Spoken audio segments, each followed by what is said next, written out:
Welcome. Thank you for joining us. We appreciate your attention, and I believe that if you stay with us, you're going to be inspired and educated.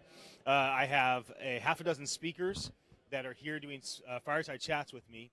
We're here in the Golden VIP Lounge at the PlayStation Theater in Times Square in New York. And this is the Nyc.Nyc event. And it's a 12-hour crazy event, 85 speakers on the main stage, obviously lots of panels. And then I'm doing some more, fireside chat formats with some of the VIPs like yourself. Well, thank you. So yes, of course. So tell me and those that are watching about yourself and your company. Hi guys, my name is Olive Allen. I'm a founder and CEO of Decadent. I'm a former artist and avid gamer. So I'm here because I'm really passionate about NFTs and what the future holds for this unique digital asset class. And that's what my platform's actually doing. I mean, we're dealing with NFTs. Not exactly dealing, but more of giving an opportunity for people to display and trade the items.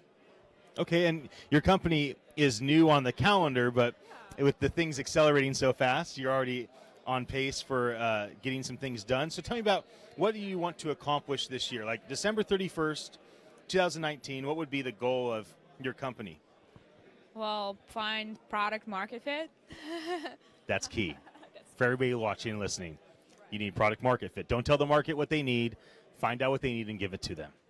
Yes, exactly. Right. That's a realistic goal, I think. Yes. So how did you find about this event and become a speaker? Tell me the story of how you got here. Well, one of my close friends that is working in the industry suggested that I speak at this event, and he connected me to the organizers. Pretty much, yeah, and here I am in New York. Great.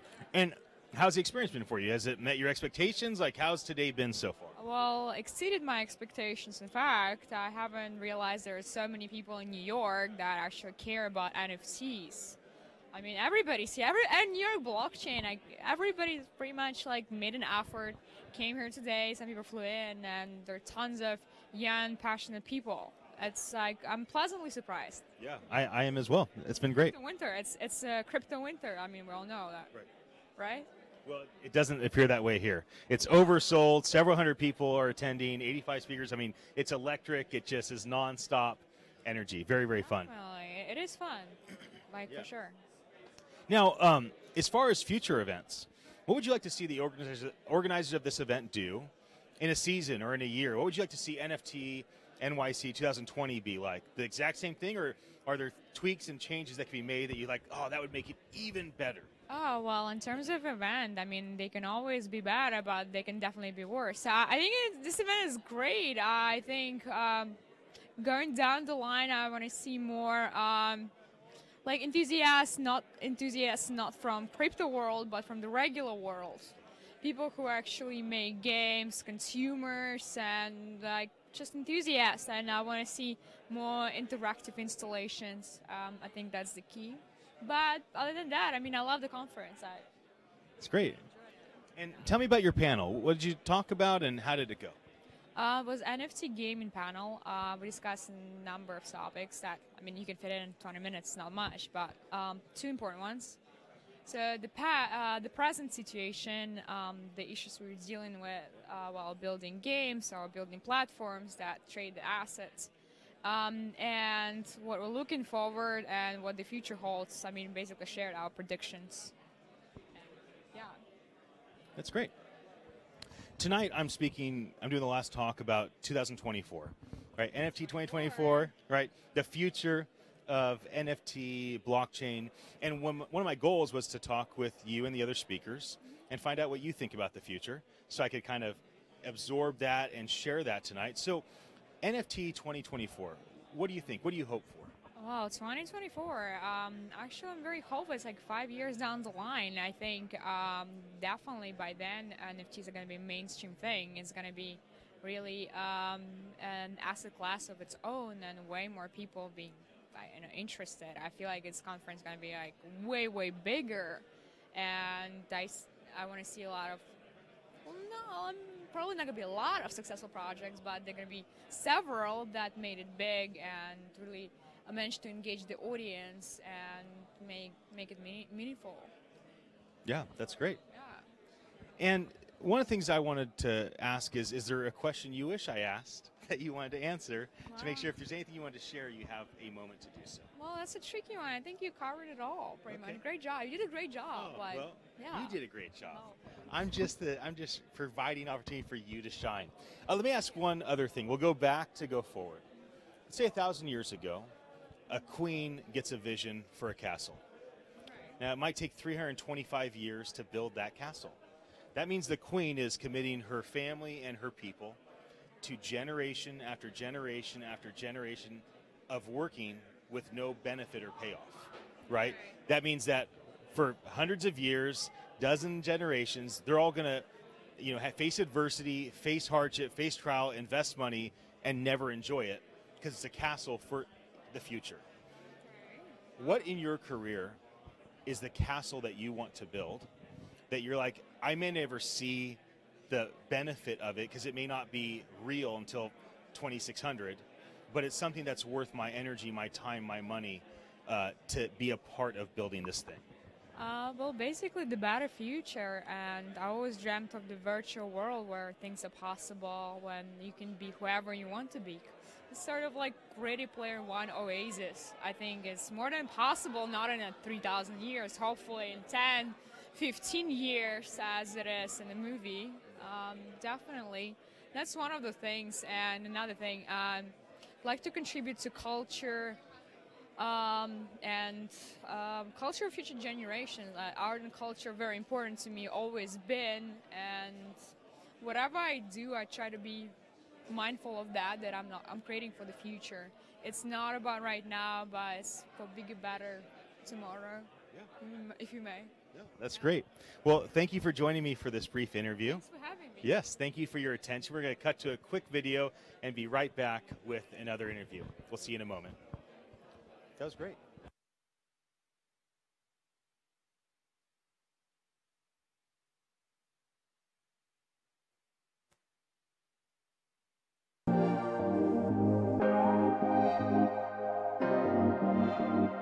I've thought through NFTs in a 5-year and 25-year mindset. Like, where can this be in 5 years with the pace of technology? I think live sports could potentially be the greatest benefactor. Of course, I mean the fans of live sports and those that like to play live games that are live sport-esque, right? Not just video games, but play golf with Tiger Woods, play baseball against the best pitcher, play against Steph Curry one-on-one basketball. And when you watch Steph Curry play basketball, I imagine a future where his basketball is tokenized and every single shot is tokenized as a one-time token that's attached to a blockchain video game or several blockchain video games. You can purchase that, you can play that special move, you can sell that when you're done with the game. I've thought a lot through where this can go. I mean, you imagine the Olympics, right? Olympics, 2040. And you imagine the Olympics 2040, all those games are live, every single experience is being tokenized, probably attached to the Olympics 2040 video game, and people are playing with the Olympians and they're creating their own tokens from their playing. They're watching Olympians, they're creating them, collect them as collectibles or as, it's going to be very interesting. I don't think it'll be speculative investing. I think people are going to create tokens that have real value to themselves and those that they trade them to or sell them to, and there will be a life cycle of these tokens to have ongoing value based on utility.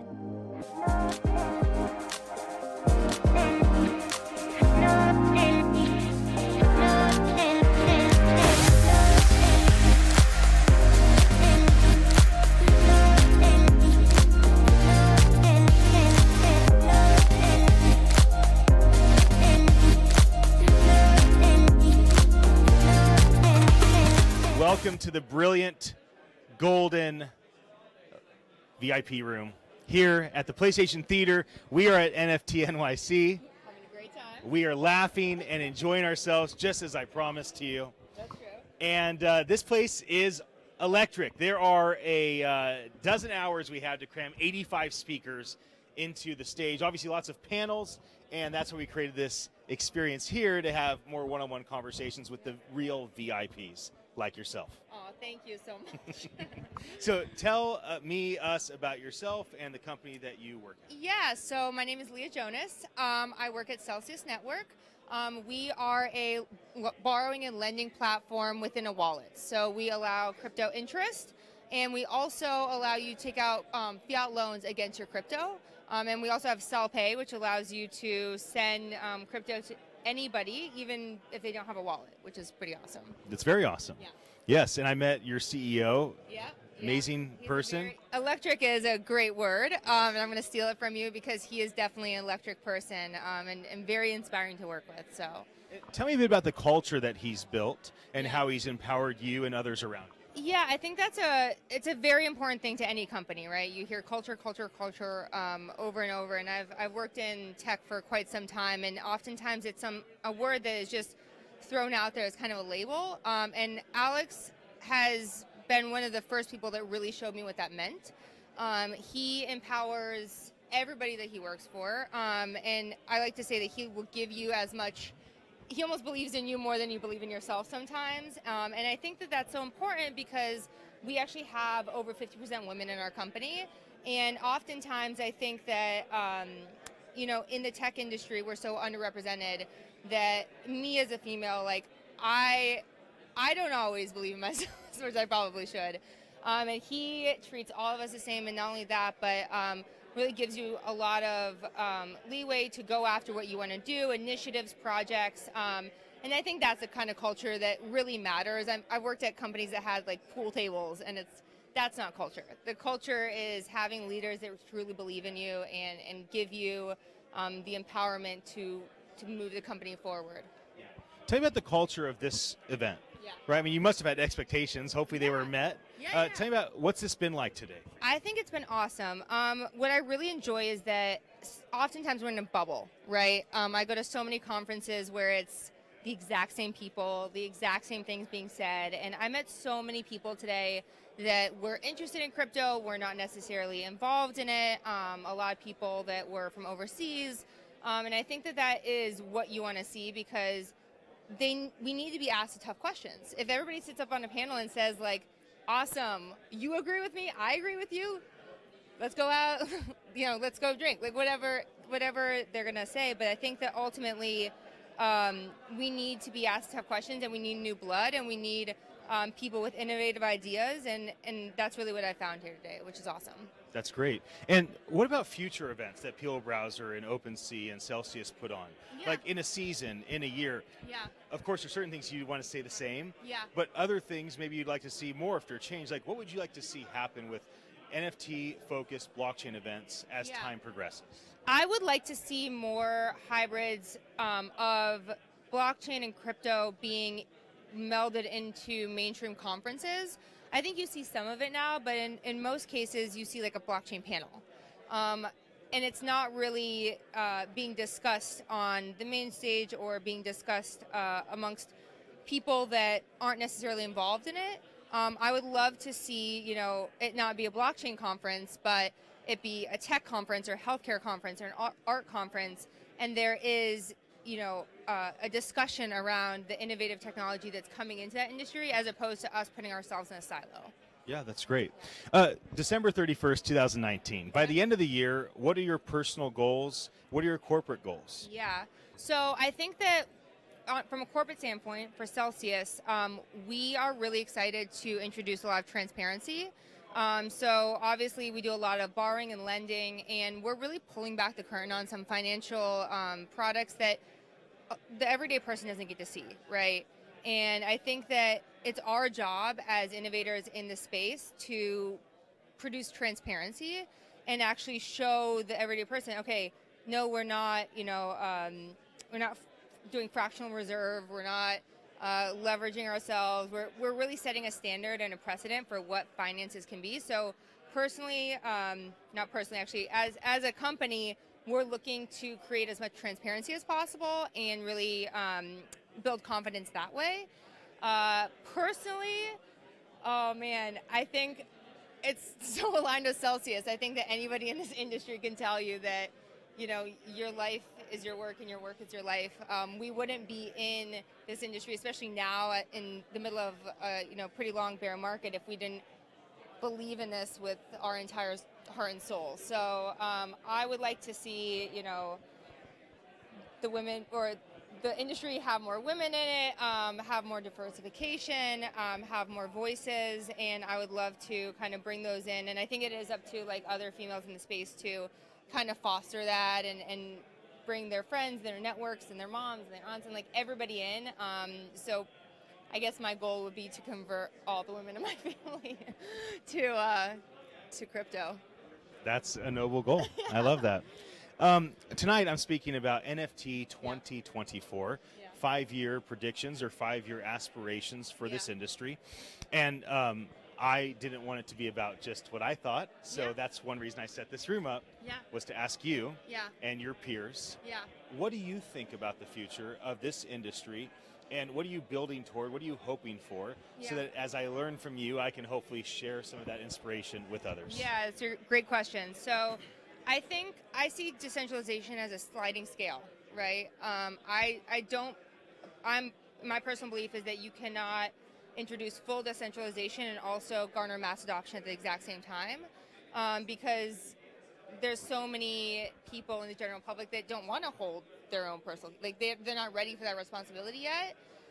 So 5 years out, I really hope to see really good actors supported today and grow this industry today, and then move towards decentralization. So 5 years from now, I would love to see scalable decentralization being introduced to the public on a base layer in which it's not as clunky, but they've already been introduced to the industry or to the, I guess, the movement as a whole, I guess we could call it, because we do need them in order to move forward, and in order to get them, we do need some centralization and some, training wheels, so to speak. But in 5 years, I would love to see true decentralization happen, or at least be on the path towards that. That's great. Is there a question you wish I would have asked that you wanted to answer? I always hate that question.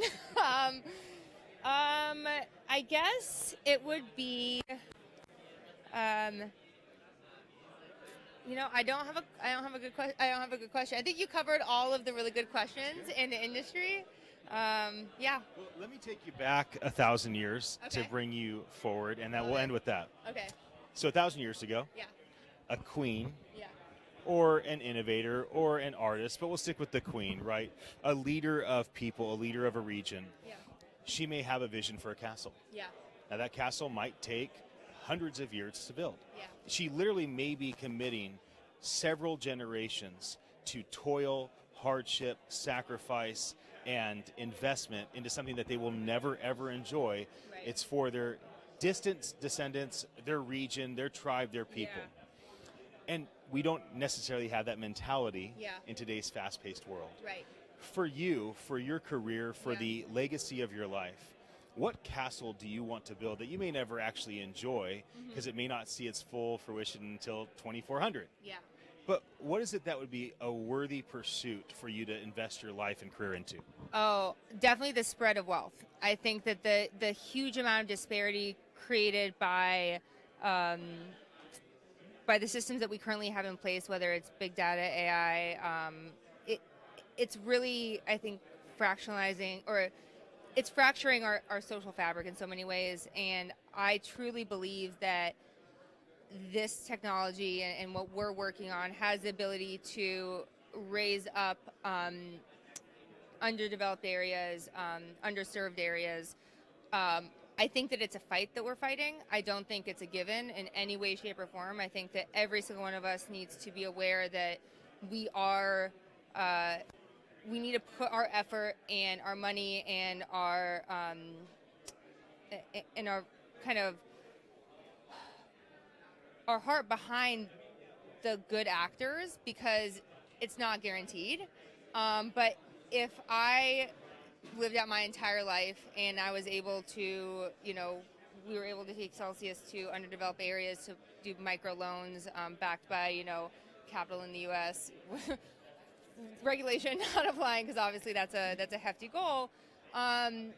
I would be happy, right? The ability for us to use this technology for good, to not create these huge monopolies and actually break down some of that, and allow not just the middle class in America or the lower class in America, but all over the world to benefit by spreading this wealth through this technology that would make me happy. If I could fast forward in 20 years and know that my kids are, you know, are better off for it, then my life is well worth it. Love it. Yeah. Thank you for joining me for this brief interview. Thank you, Facebook and YouTube, for joining us, and Twitter and Instagram and all these social channels. We appreciate your attention. We're going to roll a quick video, and we'll be right back. Awesome. That was Thank you. fun. Okay. That was fun. Thank you. Yeah, thank you. Oh, we're good. We got it. Okay.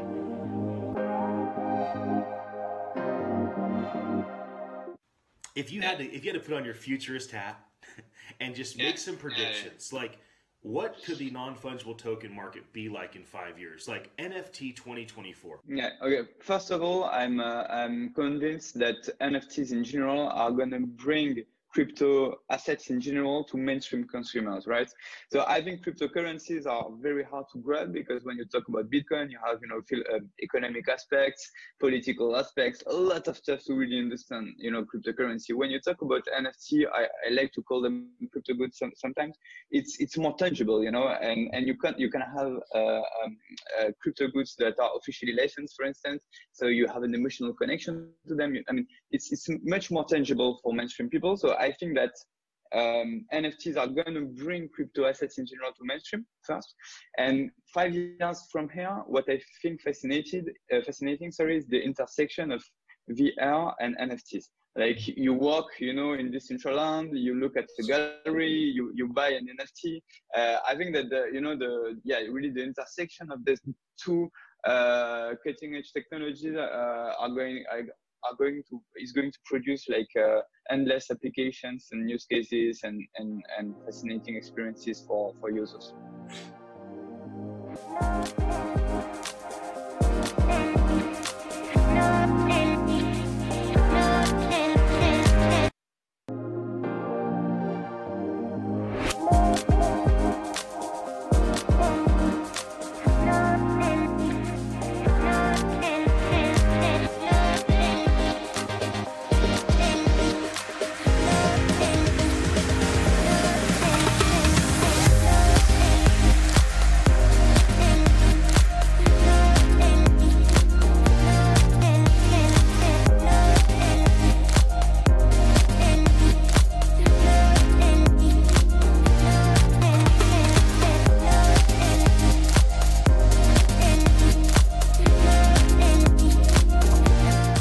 Welcome to the Golden VIP room. I'm here with the legendary Alan, one of the speakers here at NFT.Nyc. We are inside the PlayStation Theater in Times Square in New York. It is snowing outside, but the electricity in this place is on fire, I guess you'd say, and keeps me warm. So in that room over there behind you, Facebook and YouTube and other social channels, is a room filled with attendees, 85 speakers in a 12-hour period. And so I wanted to create an environment to spend time with people like you and just have more of an informal fireside chat. So thank you for joining me. Awesome. Can you tell me and everybody watching who you are and what you do? So hi, my name is Alan. I have been an early stage investor for quite a while. So I usually try to pay attention on what will be the next kind of technology trend and new products coming up. Yeah. And specifically for NFT wise, I think when you get to see there's a lot of potential there. And I think that while it may be a little overhyped some ways, I think there are many interesting products that are being made at the right now. So for example wise, you get to see a lot of existing fungible tokens are actually moving towards non-fungible tokens around a year ago.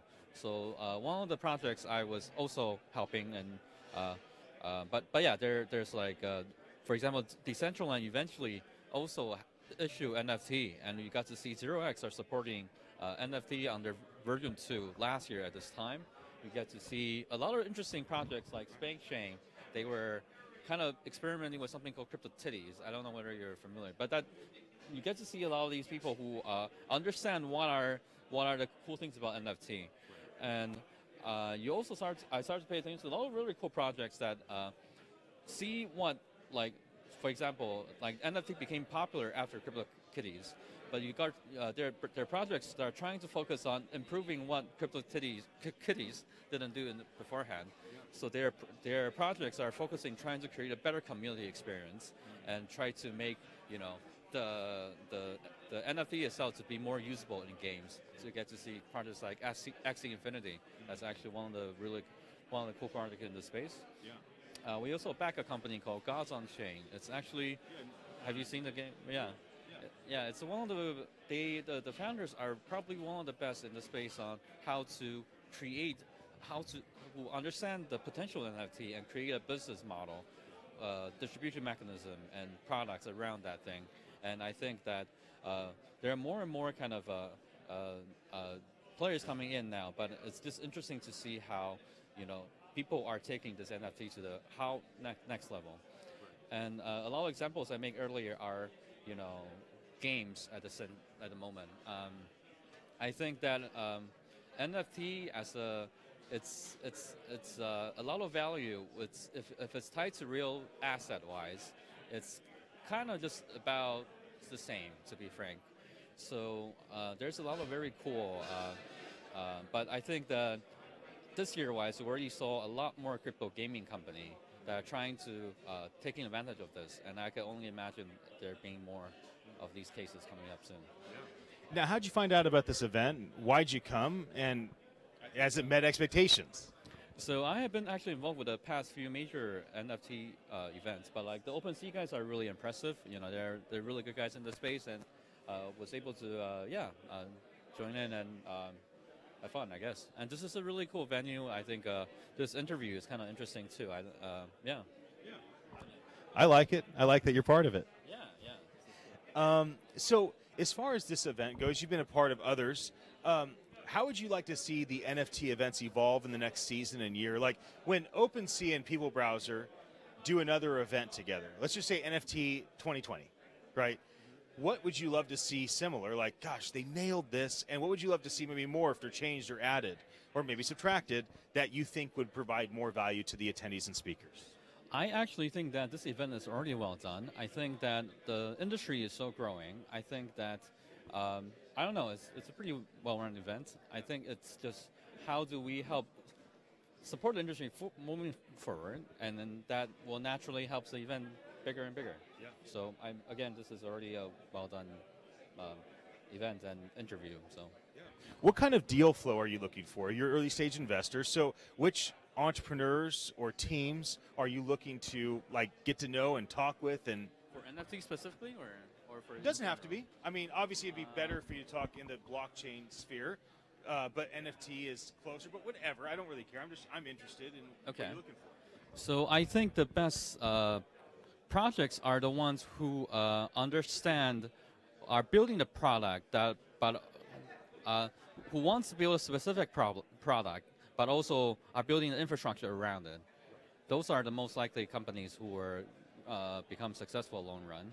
And for NFT specifically wise, I was really interested on people creating games on top of it. And I think that by focusing on that wise, you could tell who are actually thinking more about NFTs, how to utilize them well. I think the industry has also changed a little bit too. So we start to see I think the NFT as a concept is also kind of blending with fungible token as well. So I think that, the other interesting thing is that I think a lot of more and more, people sometimes say blockchain is kind of like multiple kind of industry combining together. I think for NFT-wise, this is also very true as well. So, it's good. December 31st, 2019, 10 months from now, what do you want to accomplish? What do you want the companies you've invested in to accomplish? Like, your world, what thing or things you're like, I really want to see these things happen this year. This would be success for us.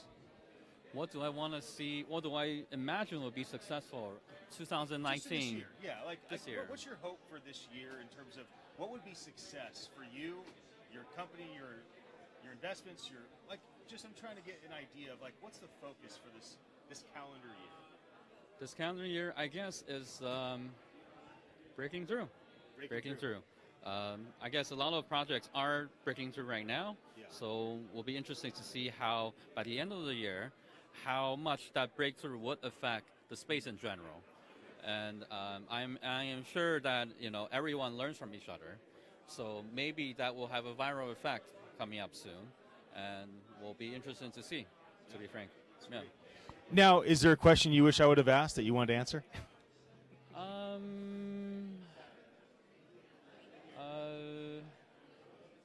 I guess what are some weird things that you think NFT could also do? I like that. So answer that question. I do think that right now, wise, most of the, I think this space is so new. It's very unclear on how the space will develop forward, and I think everyone's kind of watching but don't know how. But I think eventually, wise, once there's more and more these NFT successful projects coming out that could be as good as or rival CryptoKitties, that kind of level, I think that we will start to see new forms of communities, new forms of fun, and that excites me. I think that, new kinds of project behavior, and I'm already seeing that happening. So hopefully we'll see that sooner, I guess. I'm talking tonight about NFT 2024, 5-year predictions or aspirations or hopes. And so on the final keynote, it's one reason why I built this room, was to ask you and your peers, like, hey, what do you think? It's a reason why I interviewed a bunch of people and made 104 videos for all those interviews before the event, was to find out what does the collective thought on what we're driving towards. So my question to you, and I hope you inspire me so I can kind of bring a little bit of that tonight, is NFT 2024, even blockchain 2024, what is it that you're hopeful for or want to see built or anticipate will happen in the next 5 years? I think that if you ask people about a year ago about NFT, it's actually not really there yet. I think that this thing is going to be more and more viral, and I think that even though there was over expectation, I think 5 years from now, I think you will start to see like this organism become a lot more, I call it organism, a lot more, like it would probably evolve a couple times already. So I don't know, we'll see. I could imagine good things and bad things, but yeah, it will be certain interesting to see when that happens. What should we do with it? Yeah. Well, the last thing I'll ask you is we'll go back 1,000 years to go forward. And it's going to be more of a personal question about legacy. So 1,000 years ago, innovator, a king, an artist has vision and creates something. Let's just go with the king, right? The emperor, whatever that ruler, that leader is in that region.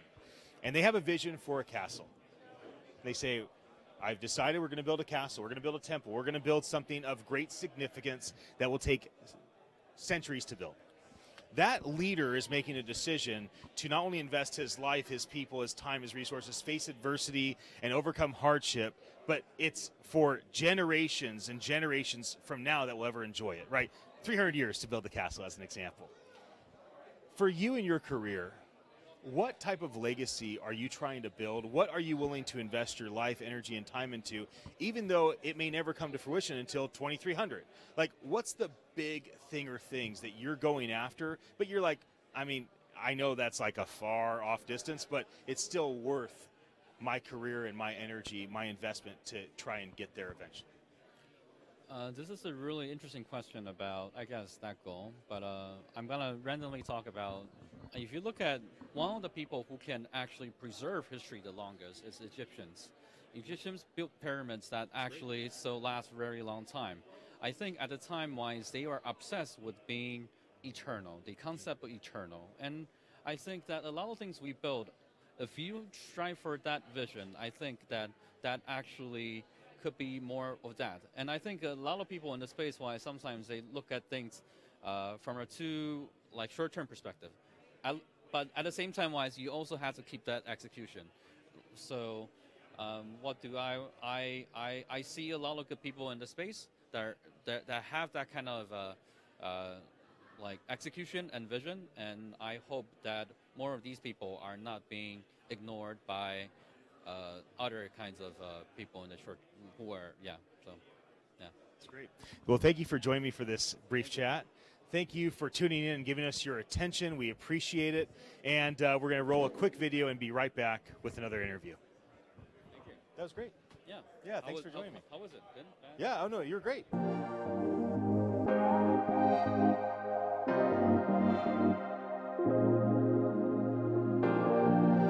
I'm personally most interested in media content, right? So I think that whether it's art or whether it is a digital photo or anything or a song, right, that you can treat this as something unique.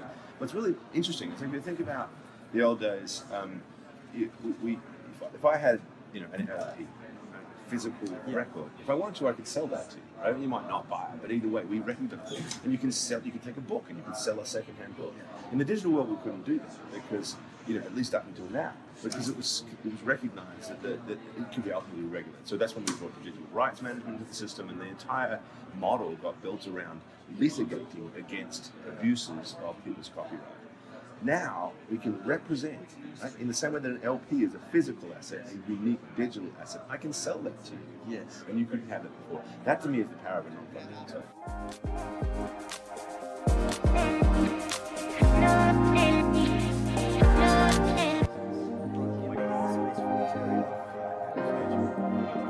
Non-fungible tokens since 1990. In this space, why I'm so excited about it now is our industry is desperately in need of killer applications.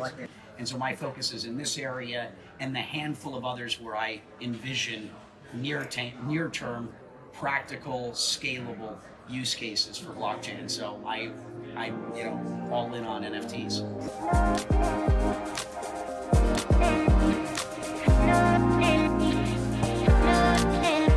Welcome to the Golden VIP Lounge here at the PlayStation Theater in Times Square, New York.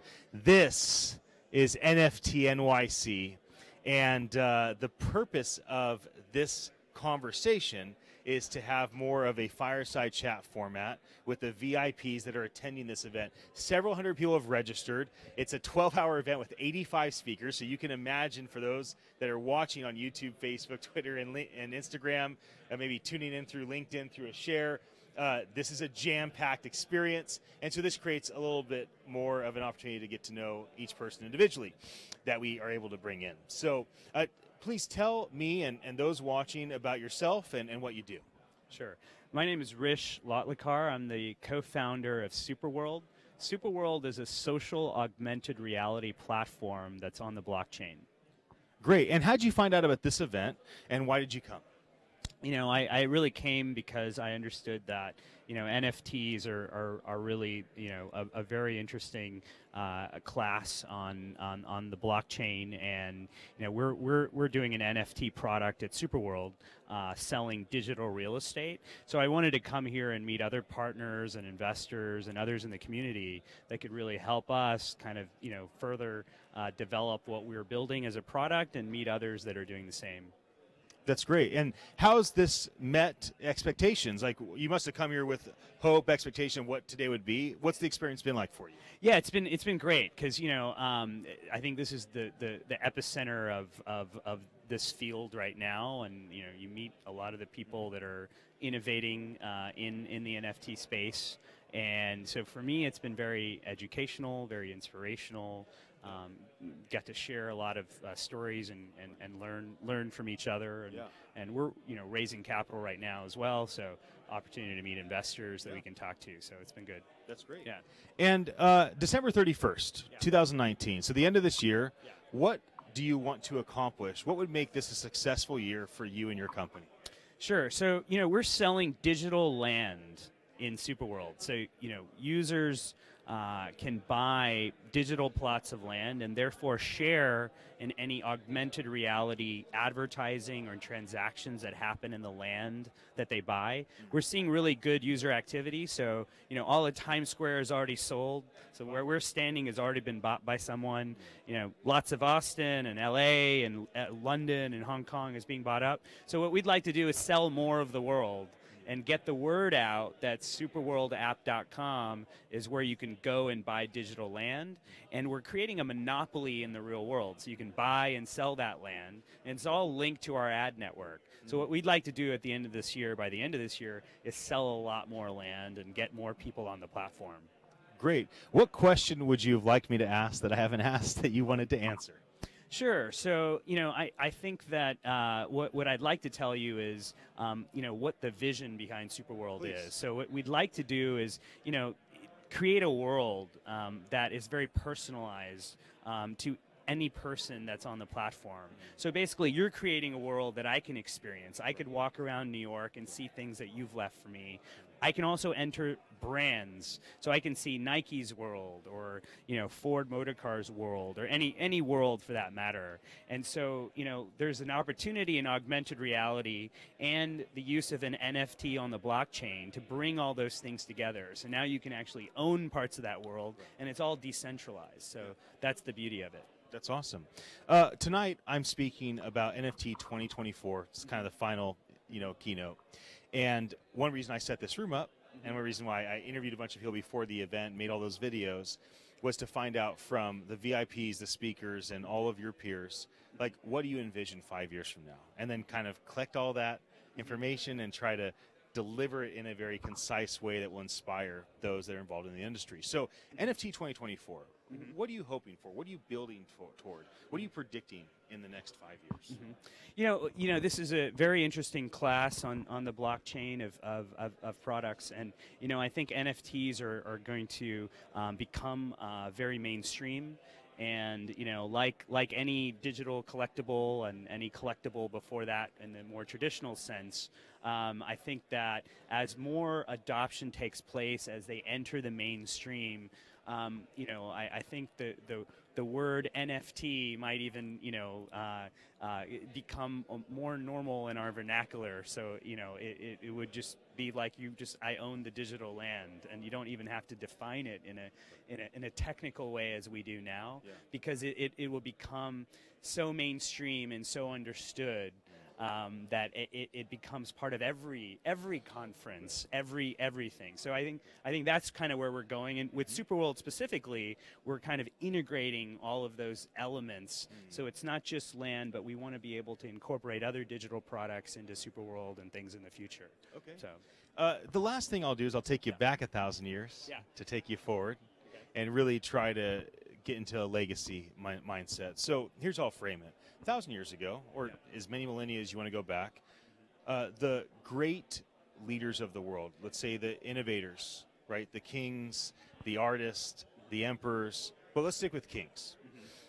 They want to build a castle. So a man with a tremendous amount of responsibility, massive tribe, a region that they oversee, says, we're going to build this new castle. Now that castle might take several hundred years to build. That means that leader is committing not only him and his kingdom, but kingdoms after kingdoms after kingdoms that will follow him, that will build a castle that one day some people will enjoy, his descendants that he'll never meet. Today, I think people are in a rush. I don't think people are very patient. I think people are also kind of focused on what's in it for them, and not necessarily what's in it for their descendants or the generations to come and humanity far off. So my question for you is legacy. Like, what would you be willing to face adversity for and invest money in, and your life and your time, and overcome hardship, even if you never see the fruit of it, but it's a worthy pursuit for your career and your time?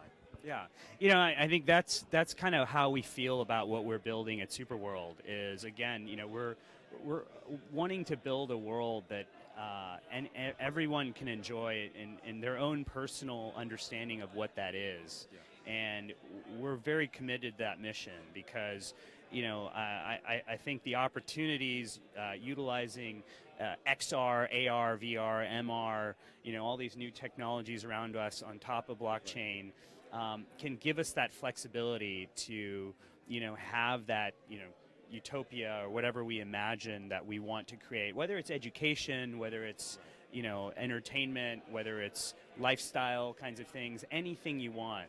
And so that is something that we're committed to, because I think that is something that will last for a long time, and everyone can enjoy regardless of where you live in the world. That's awesome. Yeah. Well, thanks for joining me. Yeah, thanks so much for having me. Yeah, I'm glad that you did. Thanks for tuning in. We're going to roll to a 1-minute video and then come back with another interview. We really appreciate your attention. We'll be right back. Awesome. Yeah, that was so great. much. Yeah, you're welcome.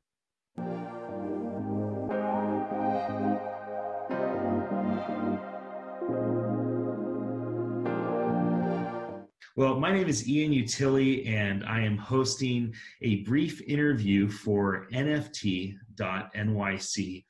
here with my new friend, Linda Liu. Can you please just start by explaining to people kind of your definition, how you would define NFT, non-fungible tokens? So the way I think about NFT is, I think NFT is digital assets that leverage the decentralized, trustless open network, aka blockchain, as an underlying infrastructure that can prove the scarcity of the asset.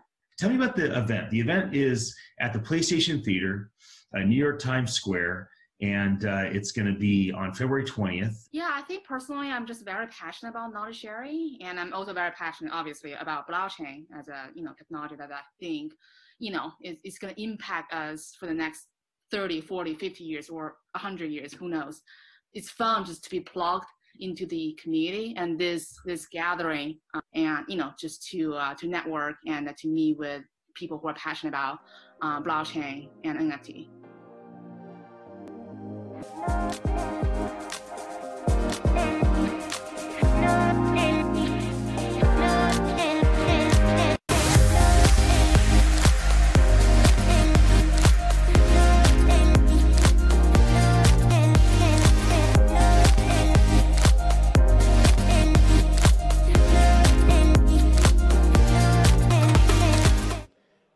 Thank you so much for your attention. Welcome to NFT NYC. This is the shiny VIP lounge at the PlayStation Theater here in Times Square, New York. And I am very excited to speak with you. Sandbox, my kids, I have 6 and 10-year-old. They are very committed to Minecraft. I asked my 10-year-old, hey, what would you sell your Minecraft account for? Nothing. Like, how about $10,000? Absolutely not. You wouldn't sell your start over. You can start over again, fresh. Like, never. I've invested my whole everything I remember was in that. So, I think it's very interesting, and I'm excited for you to kind of share your pursuit of an alternative to this type of environment that's been created for young people to become master architects and so much more around innovation. So. Thank you for tuning in. We do appreciate your attention, and I hope that you are inspired by this brief fireside chat. So please introduce yourself and your company. I can hold it for you. All right, okay. So hi, my name is Sébastien Bourget. I'm CEO and co-founder of Pixel. We're the maker of The Sandbox, which is an existing mobile games where you can make 2D virtual worlds. And we're taking this franchise to the blockchain as a 3D multiplayer game. Essentially, it's a decentralized gaming platform where creators can monetize their voxel assets and gaming experience on the blockchain. So we're disrupting what Minecraft and Roblox have established in the space of user-generated content by providing to creators for the very first time the benefits of truly owning their creation, which is something I believe really important when you're making something to be able to do whatever you want and take it out of the platform if you want, or allow others to interact with it, and fully monetize using cryptocurrency, your skills and your time, trading it and selling it on marketplaces. That's great.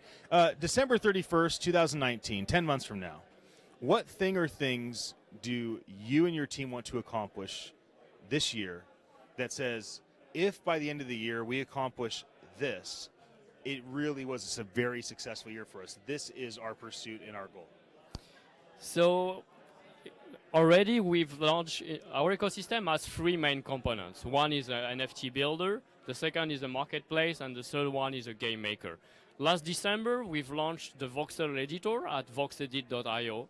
It's been already having great success with the 5,000 downloads, 65 artists who are creating thousands of models, voxel animated. So it's already a great achievement, and the community keeps growing. Our goal is to have over 1,000 artists and 10,000 models. Later in Q2, we'll be releasing the marketplace, which will allow to tokenize your voxel creation, put them on the blockchain for being allowing them to be traded and collected as ERC 721 or ERC 1155. And by the end of this year, our main goal is to release the game maker itself, where we'll allow game creators to utilize those assets made with VoxEdit, put them on a map, play with their avatar, and create all sorts of gaming experience, which could be a battle royale game, an arcade game, racing, you name it. Like really offering all unlimited possibilities to creator with the assets they make in this, I would say, like virtual world where you can bring creators and players together through a social experience as well. That's great. So how did you find out about this event, and why did you come? I've been myself speaking and evangelizing about non-fungible tokens in gaming and the benefits, more specifically for user-generated content. We have over 7 years of experience in the realm of UGC. And since last year, I spoke at, I think, 10 different gaming events related to blockchain NFT. So NFT.NYC, we couldn't miss it. It's the first dedicated event of the year for non-fungible tokens. I really applied early on as a speaker, and I'm glad to be here today and see so much excitement around non-fungible in gaming, but beyond. 10 years from now, I really hope that despite the technical aspect and the wording of NFTs, it be just a mainstream adopted concept to own and be able to trade your item and utilize them cross-chain, cross-platform, cross-games without even having to think about this is blockchain, this is technical, I don't understand. Like, we're working to bring non-crypto users like 3D artists, like creators in Roblox or Minecraft to enjoy the benefits of it and use it without even thinking about the underlying technology. And, well, it has to start somewhere, and this somewhere and when is now. That's great. What do you want to see happen with events like this in a season, in a year, like NFT 2020, right? What do you want? Like, do you want to see just like this? Do you want to see additions, subtractions, things morph? Like, how do you want to see these types of events develop over time? I think right now the conference, even though it's one of the largest with 400 participants, 85 speakers, it's quite intimate and only a B2B event where people are developer or making infrastructure. The next stage is how does it become a B2C event? Imagine like Minecon or a conference that players go to and they start trading their items, game items, digital, of course, which would mean that we have achieved a goal, this goal of making it mainstream, and it will not just be a smaller niche of people who are aware and embracing this movement, but really be mainstream. Your kids could go to that event. That's right. It would be a great dream. That's right. We should talk about how to make that happen. Well, we'll be happy to grant them access to an alpha release, start creating, and see like. That's what I was waiting for right there. Alpha release for my Duke of Destiny, my Prince of Purpose. You know what I'm saying? That's what my kids are. So now you got me all fired up. I'm excited. Me too. Thank you. We're both excited about this. Of course, we should be excited. It's probably as animated as I've gotten today. I've been trying to keep my energy normal. Check out sandbox.game, voxedit.io. You can download it already, start creating, and tokenize your creations. I love it. I almost want to mic drop. Let me ask you one more question. Sure. I'm speaking tonight, NFT 2024. 5-year predictions. That's kind of the final keynote. And it's the reason why I built this station was to ask you and your peers, all the VIPs and speakers that I could, as well as make all the promo videos beforehand. Those were all basically interviews, right? I did. And it's to find out, what do you think about this industry? in 5 years? What are you building toward? What are you hopeful for? What do you predict? Because I'm trying to absorb from you so I can share that tonight. That's right. I think you're totally right. The meaning of right now, the industry, I feel, is still in a position where it's very everyone is helping each other, sharing a lot, since it's not not competitive as other industry could be when it's still in this early stage of adoption, and that's a great thing, because who knows, like, we can be together soon we are building together toward the same goal. By 2024, in 5 years, I don't know, we hope that the market will be more aware and already using this, again, without knowing it's even the technology and without having to think about this speculative aspect that's been driving a lot of the crypto industry, but more in the utility of gaming, so traditional gamers. And more specifically to the sandbox, we'll be happy to have 1,000 of gaming experience live and having players and creators enjoying making revenue and maybe a living out of those games, and turning this passion into something bigger for them, moving from single development team to probably studios starting to build games. So that's hopefully the long-term vision by 5-10 years. Yeah, I love that. One last question. I'm going to take you back a thousand years. I know. I know. This is real. This is really it. But I mean, you got me all excited. So I'm going to take this one.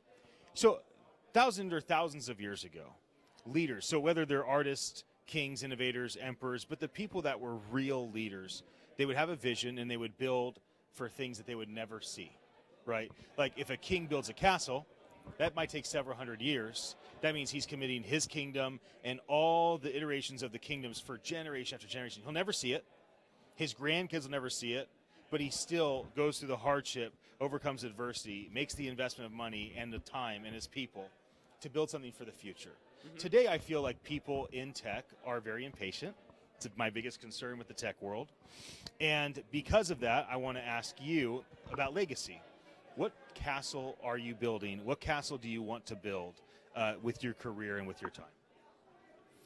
I totally agree with the fact that in the tech space, people tend to be impatient. Like, it takes time to create high-quality games with teams and to put all the different stones and pillars for the foundation of this future.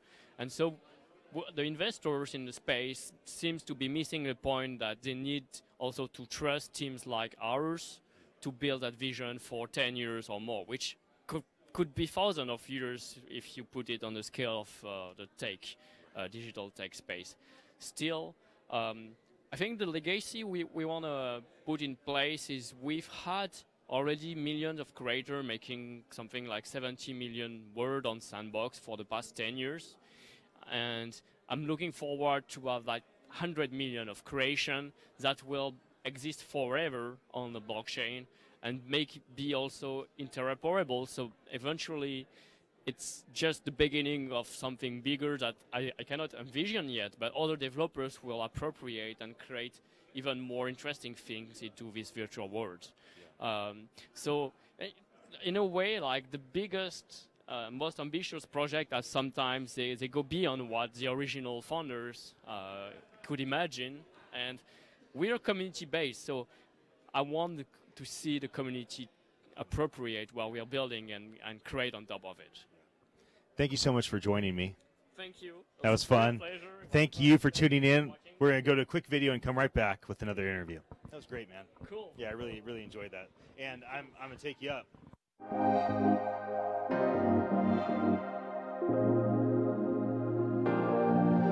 So can you tell us a bit about your topic and what you hope to communicate during that time? The thing about blockchain gaming today is kind of like mobile gaming before 2000 in terms of infrastructure build. You know, it's very early. And I think there's just a lot we could learn from how mobile game developers managed to overcome, those obstacles, which I believe is just very, applicable to blockchain gaming and blockchain game developers. Just so much we can learn from that development, how they overcome those hurdles, and how we could apply those learnings to how we develop blockchain gaming today. So I'm going to be speaking on NFT 2024. For a moment, be a futurist and tell me what you think NFT 2024. Give us your thoughts. There's a famous saying, the future is already here. It hasn't been distributed yet. So the way I think about, the future of NFT is that obviously we're still at, its infancy. The infrastructure is poor. Distribution channels, we don't really have decentralized app stores, and the talent that go into building blockchain gaming is still limited compared to, traditional gaming world. We just have like so many talent developers working on that. But in blockchain gaming, that talent pool is still limited, and obviously it requires different kind of, skill sets. Despite all these kind of hurdles, I think we have a bright future ahead of us. We just have to take a patient approach.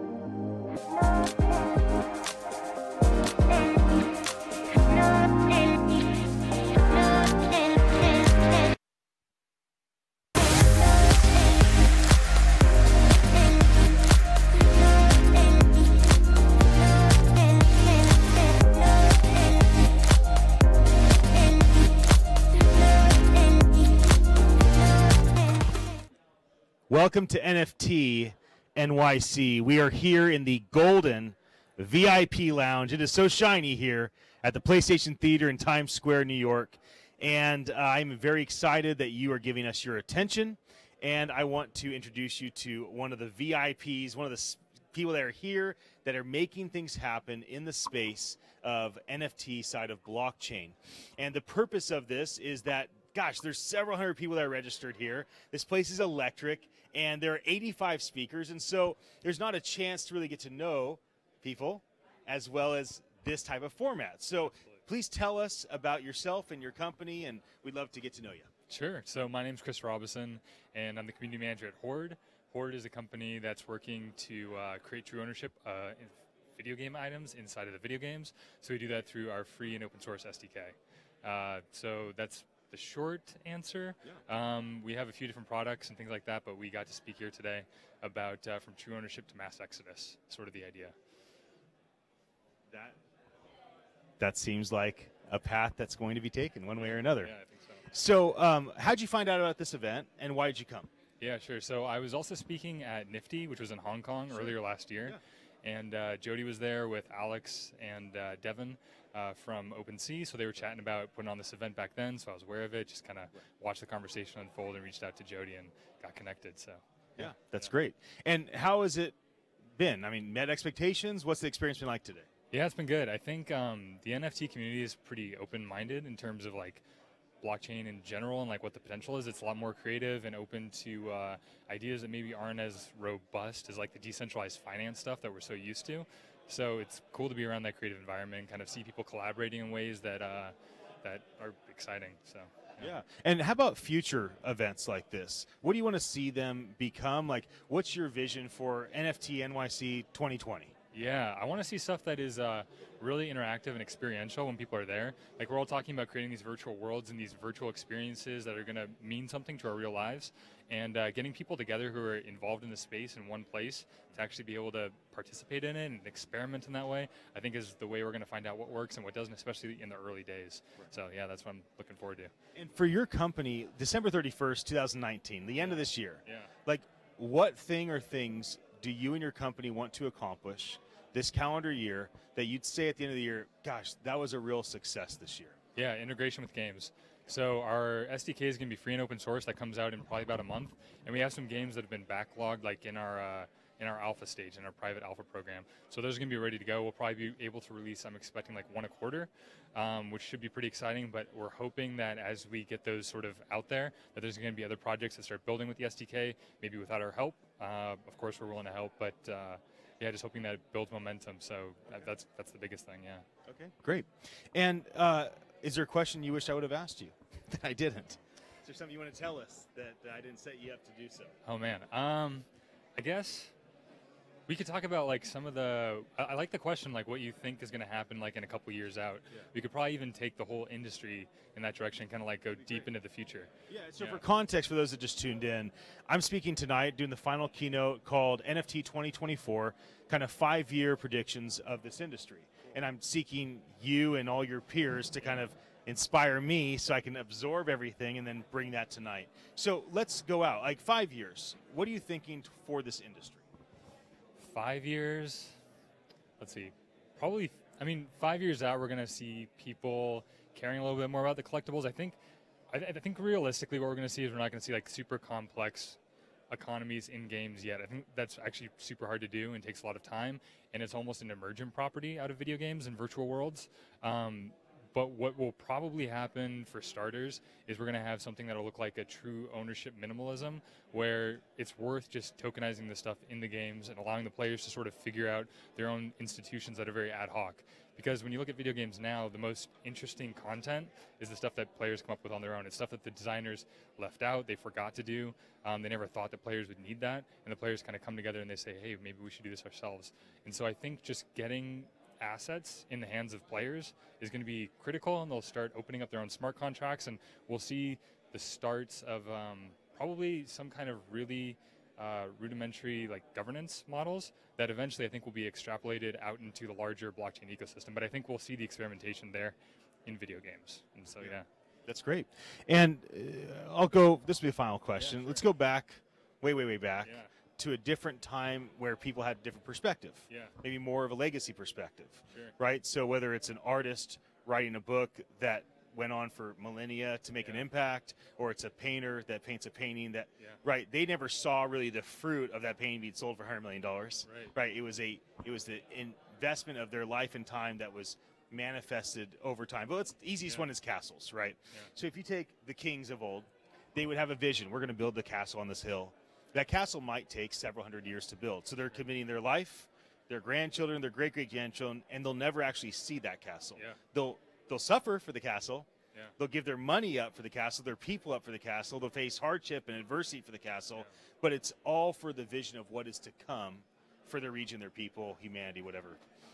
For you, in your career, with your time, what castle are you building and why? Damn, that's a really good question. Yeah, so I just had an awesome conversation over at F Denver this last weekend with some guys over there. And the thing that we were talking about is what blockchain can kind of bring to humanity potentially is something that looks like a trustless society, in the sense that like we worry so often about different bad things that could always happen to us, and what kind of mind does that put us in? It's a very defensive point of view.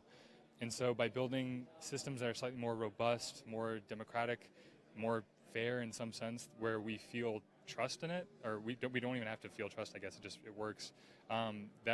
What does that do like across even just a couple generations in terms of like freeing up extra energy to consider new possibilities of like how to live and feel and things like that? So anything that we can do now, like right now we're just working on like the primitives to be able to even make that a possibility for future generations. So that is for sure like something that's worth focusing on. Yeah. That's awesome. Well, thank you so much for joining me. Appreciate it, Ian. That was fun. Yeah. Thank you for your attention. We're going to roll a real clip video and be right back with another interview. Thank you. That was fun. Yeah, that was. Yeah, cool.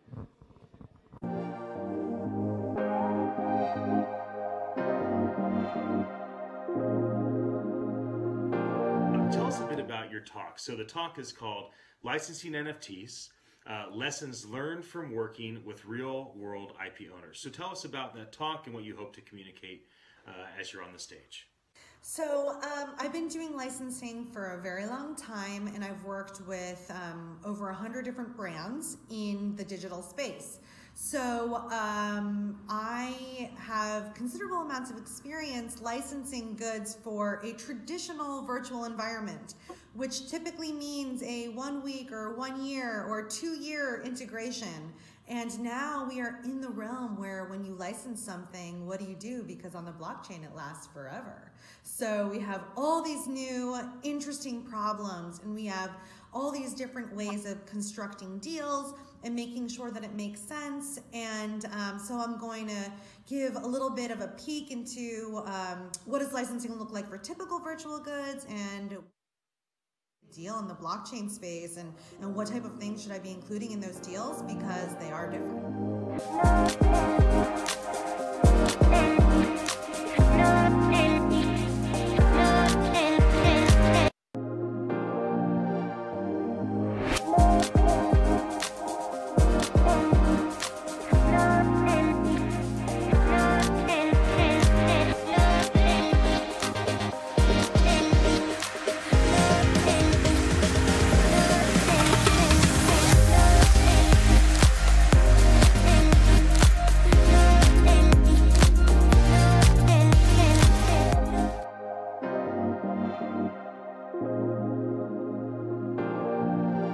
If you guys are trying to pull off this big ambitious thing, people love ambition.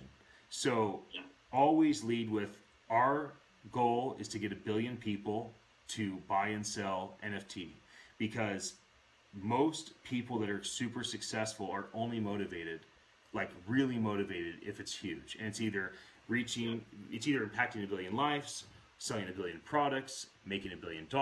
Like when you get into the category of 10 figures on something, it just becomes a much more attractive to people of success.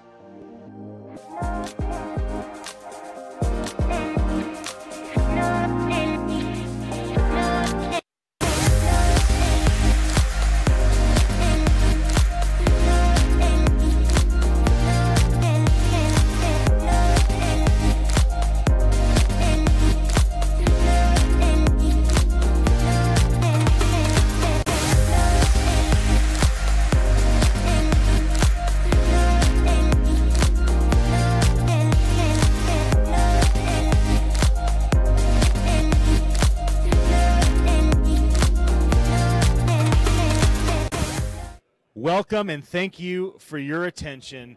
This is NFT.Nyc. We are in the PlayStation Theater in Times Square, New York, and this is the Shiny VIP Lounge.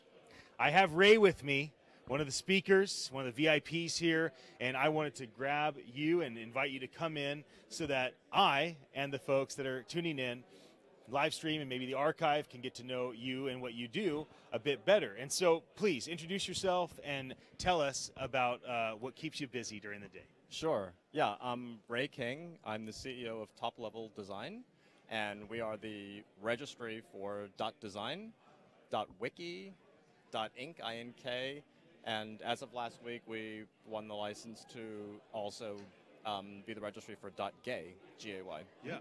And how long have you been in the domain environment? Is this a very long-term part of your career? So I've had a few different companies, and I did a traditional software company in the 90s.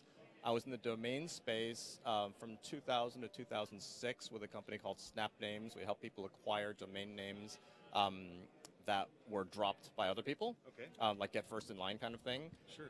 And then I spent 5 or 6 years in the wiki space, kind of away from the domain space, and the last 7 years has been back in the domain space. Okay, and how'd you find out about this event? Was it a relationship with Jody or OpenSea, and why'd you come? Yeah, so Jody was a fellow new top-level domain applicant, and so he has .cred, .ceo, and had before .best as well, and so he and I were marching on the same path, and we had applied for a number of extensions and ended up getting the 4 that I just mentioned before. So Jody and I became good friends during the process. He's such a great guy, and of course he's got a lot of ideas and a lot of energy. So I'm really glad to be here. Yeah, fun. And for you, tell me, what was your expectation for this event, and what's the experience been like for you? Has it met expectations for you? Yeah, it's exceeded expectation.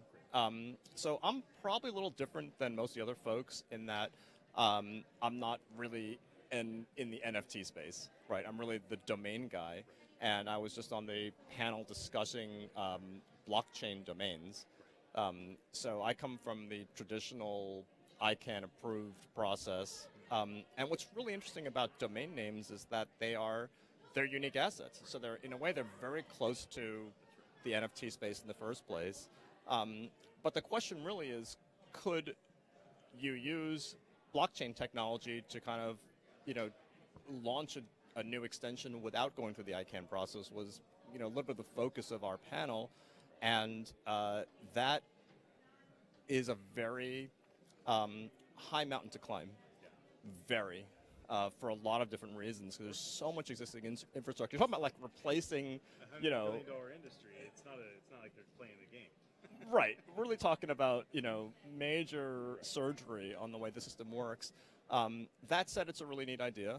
But I think the blockchain technology does bring some neat ideas to the domain space. This idea of being able to use it as a wallet, this idea of maybe, being able to add some more intelligence kind of layered on the existing system.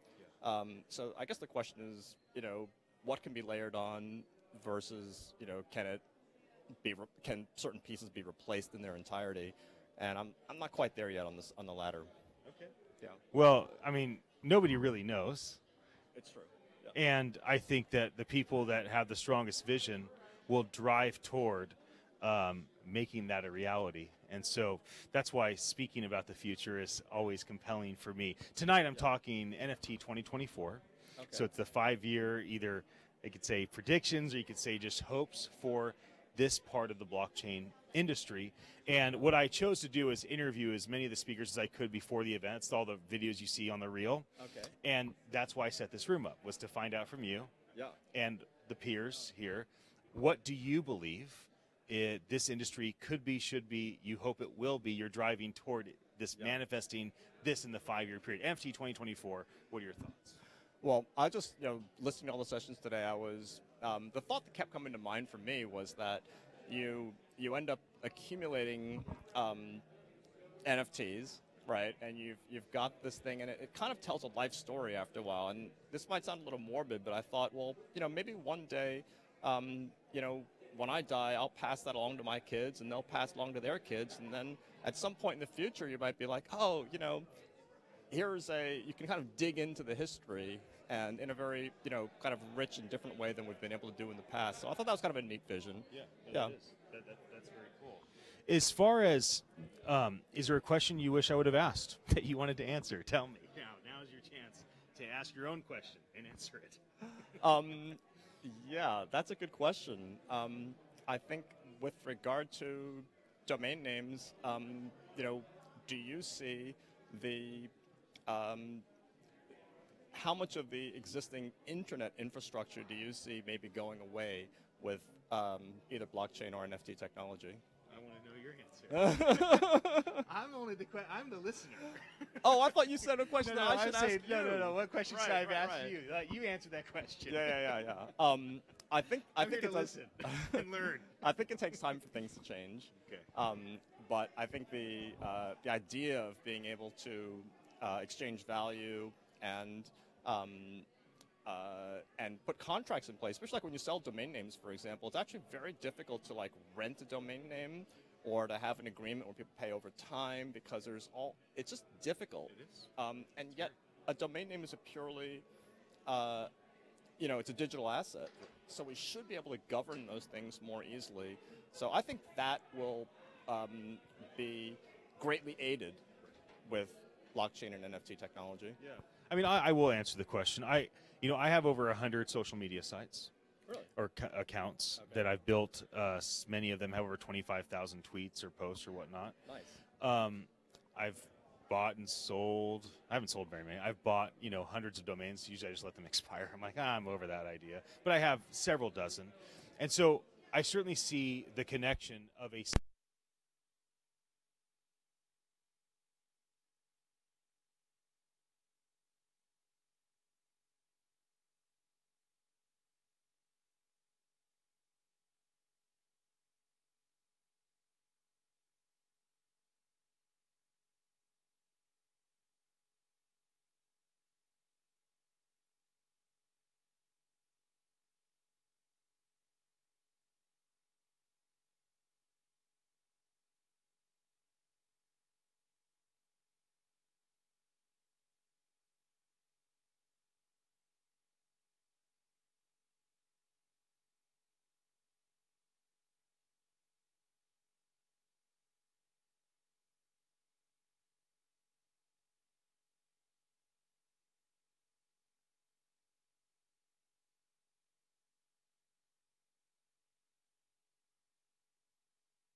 And we're back.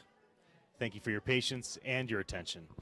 So I would just say that my thought on domains and on the internet is centralization, strips, partial ownership, and definitely strips the peace of mind. Now for me, am I worried about my Facebook accounts, my Twitter accounts? Not really.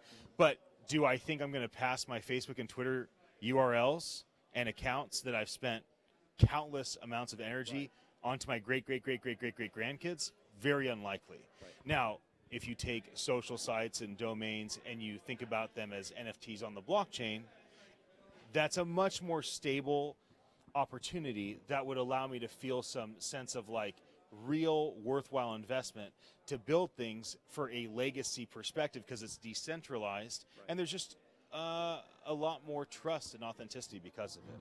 But I would agree with you when it comes to the social media sites because they are private companies. it sounds like it's a bit different for the domains. Yeah, it feels like with a domain name, it's a pretty lasting asset. You know, until the nature of the internet changes. Right. I don't think it's going to be taken away, arbitrarily. Yeah, no, that's good. So we'll go back 1,000 years. Okay. To talk about the future. So here's how I'll frame it. If you go back 1,000 or several millennia, you have people of great influence and power. Let's say the great innovators, the kings, the artists, the emperors, the greats. Confucius, Genghis Khan. The warriors. Yep, all the guys, right. Many of them had vision to invest their life, their time, their money, their people, overcome hardship, face adversity for something that would be a benefit many generations from their life. Like, they didn't go and build a castle or go to war and think, I'm going to go to war and take over the world. They thought, I'm going to go to war and take over this region, and then one day we will be a superpower. But let's just go to castles because it's much more peaceful. So for castles, a king has a vision and build a castle on that hill. It's a several hundred-year project, meaning that him and his kingdom will invest their life into that castle. His grandchildren will. His great-great-great-great-grandchildren will, and they'll never enjoy it. It's just really basically this massive project that never ends until 12 generations from now. I feel like one of my biggest concerns with the environment of the tech industry, which I've been a part of in the San Francisco Bay Area for over 20 years, is impatience. And the sense like everybody's in a rush for everything, to be seen, to be known, to be heard, to make money, to have power, to have position, like, it's always this sense of now. And I don't personally like that. I don't function that way. I'm like, there's a long life to live, and most of our life should be about what we do that we may not actually see manifested for our benefit. So my question to you, in context of that, what castle are you building and why? So that's a good question. I'm not sure I have such a grandiose vision, but I would like to play my part in expanding choice. So .com, I think, is pretty restrictive in that people have to have longer and longer names to describe what they're doing, and to be able to use that space to the right of the dot to get a better identifier, whether it's a .design name because you're a furniture designer or a graphic designer, or whether it's a .gay name because you want to use it as a personal site and you want that to be part of your identity. We want to give people more choice. A short identifier is a great way to identify yourself on the web, obviously, websites, social media sites, things like that, but as well, also now the ability to exchange value. And that's why I think it's so cool to have been a part of this conference. Yeah. Well, it was fun to interview you. Thank you for joining me. Thanks, Ian. Yeah, that was fun. Thank you for your attention. We're going to go to a quick video and be right back with another Fireside Chat. That was awesome. Cool. Yeah. I learned.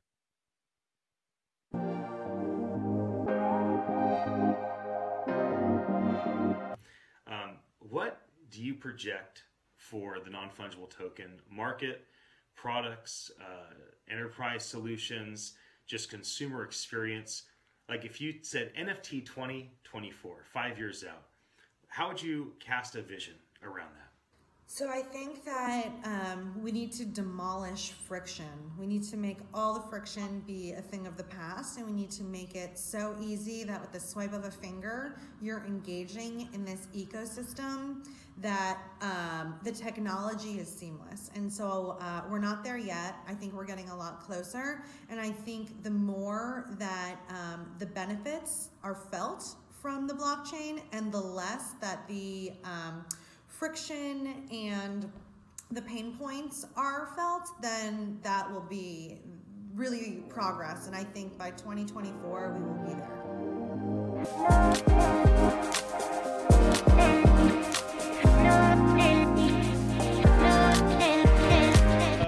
You should be here because this is fun. Welcome to the golden and shiny room that we call the VIP live streaming experience.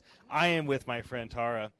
She is one of the amazing VIPs that is here as a speaker, one of 85 speakers, which is crazy in 12 hours, many panels with lots of people. So we created this space so that we could have more of a fireside chat type conversation. And we're going to just ask one question and one question alone, because it was hard to get your time. I'm so thankful that you came. Here is my question. I'll set it up. Okay. We're going to talk legacy, because most of my other questions we already did in a prior interview. Yeah. So millennia ago, a queen would have a vision, and that may be a vision of a castle. And that queen may make a decision. I am going to make a decision that for the next several hundred years of my kingdom, that me, my family, all my people, my grandchildren, my great-great-grandchildren, they're going to build something, sacrifice, go through hardship, and will never enjoy it, because it won't really be built for 325 years. One of my great concerns about the tech industry is people are in a rush and impatient. And so one thing I think about quite a bit is castle building. And what am I willing to face adversity and hardship for that I'll never see the fruit of? But if humanity can see the fruit of it in 100 or 1,000 years, it would be worth that part of my career in life. So my question, and only question, is, Okay. what castle are you building and why? I thought you were just going to let me retell my Taylor Swift joke. And then you can tell your Taylor Swift Oh my joke. God. So I really hope it doesn't take 325 years for me to build this castle, because everything moves so fast. And maybe it took 325 years and generations to make progress. But in the technological age, when we have, you know, the blockchain is such a gift. And I think that we're going to be able to use it to reap the benefits. Right. And I don't think, first of all, I don't think it's grueling. Like blockchain and right now in this community, in this event, it's fun. It's fun. I'm psyched to be a part Absolutely. of it. And I don't think that there is grueling work. I don't think that like the engineers, they're not thinking about bricks that they're laying for the next generation. Like we're launching stuff and we're doing stuff and we're doing it tomorrow and today, and I think it's here. It's awesome. Yeah. Taylor Swift joke. I'm ready for it. It's not, I don't know what it is. Yeah. Okay. Can I just give part of the talk that I gave in there? Yeah. Here it comes. Okay. Hey, we got extended Tara time. You're welcome. Okay. So maybe the people online will like this better than the people in the theater. Better. So I was comparing NFTs to a concert tee, and I was saying, just like blockchain-based digital goods are real property, so are the licensed properties that you're buying. Because I'm talking a lot about brands and licensing. Right. So imagine I go to the concert of my favorite artist, and I decide to buy a T-shirt to commemorate the occasion because it was like an amazing show. Right. And I spend good money buying official concert merch from within the venue and not from the guy selling bacon-wrapped hot dogs and $10 knockoffs on the corner outside the stadium. Right. I spend real money buying limited edition, authentic merch. Right. And I can take that home with me. It's my T-shirt. I can wear it. I can put it in my closet. I can give it to a friend. I can frame it on my wall. I could sell it on eBay to someone who didn't get a ticket. Just like NFTs are mine, my concert tee is mine. However, one thing that happens with vintage concert tees, you know, I recently Marie Kondo'd my closet, and I just, you know, in this case, what if my concert tee like no longer brings me joy, and I decide to put it up on Poshmark, who's someone who's like really into vintage Taylor Swift concert merch, right? Sure. Same thing with NFTs. You can put them up for sale at an auction house like Rarebits.io, and you can resell them to other people. Yes. So anyway, thank you for giving me the opportunity, and hopefully there are some Taylor Swift fans out there and some like non-fungible token fans that can draw that connection. I like that connection. Taylor Swift makes all stories more engaging. Good. Good job. Thanks. Thank you for joining me. We're going to roll a quick video, and we'll be right back. That was fun. So we've seen there are really two groups of people involved in the blockchain over the last few years. There are those who are clearly building unique and interesting tech, and those who are speculating.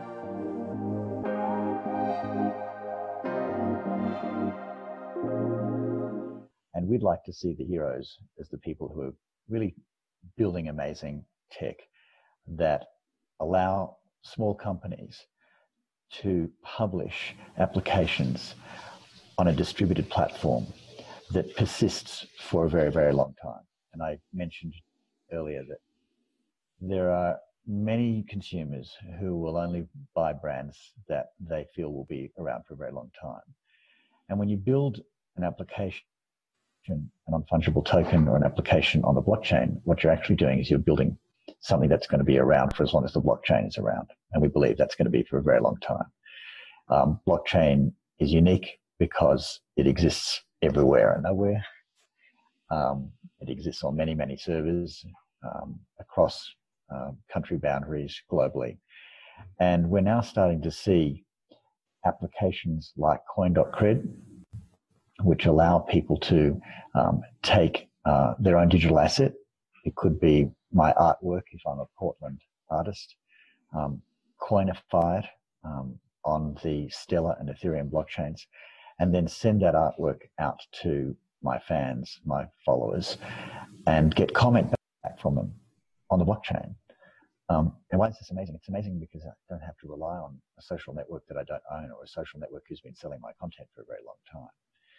So why are we running this conference? Because we want to provide a leadership role in what we think is the hero of the blockchain, the non-fungible token community. We've seen some amazing applications. We're partnered with CryptoKitties, we're partnered with OpenSea, we're partnered with the people who we believe are the movers and shakers in the NFT space. And we want to bring the thought leaders together, the thought leaders of the NFT space together in New York at the PlayStation Theater, put their products and services up on a billboard in Times Square. And we want to say to the world, hey, you need to have a look at NFT as an amazing application on the blockchain.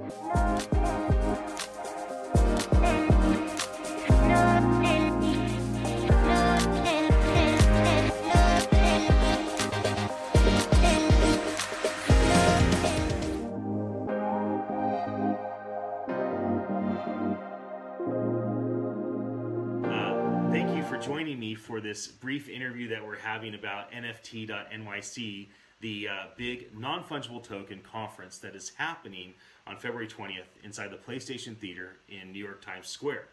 And so can you please both introduce yourselves and tell us about your company, Nifty Gateway, and then we'll dive into a couple quick questions. Yeah, I'm Duncan Cockfoster. I'm a co-founder and the CEO of Nifty Gateway. And I'm Griffin Cockfoster. I'm the co-founder and I'm the president of Nifty Gateway. What is your simple, high-level definition of NFT, non-fungible tokens? If somebody says, what's an NFT, what would you tell them?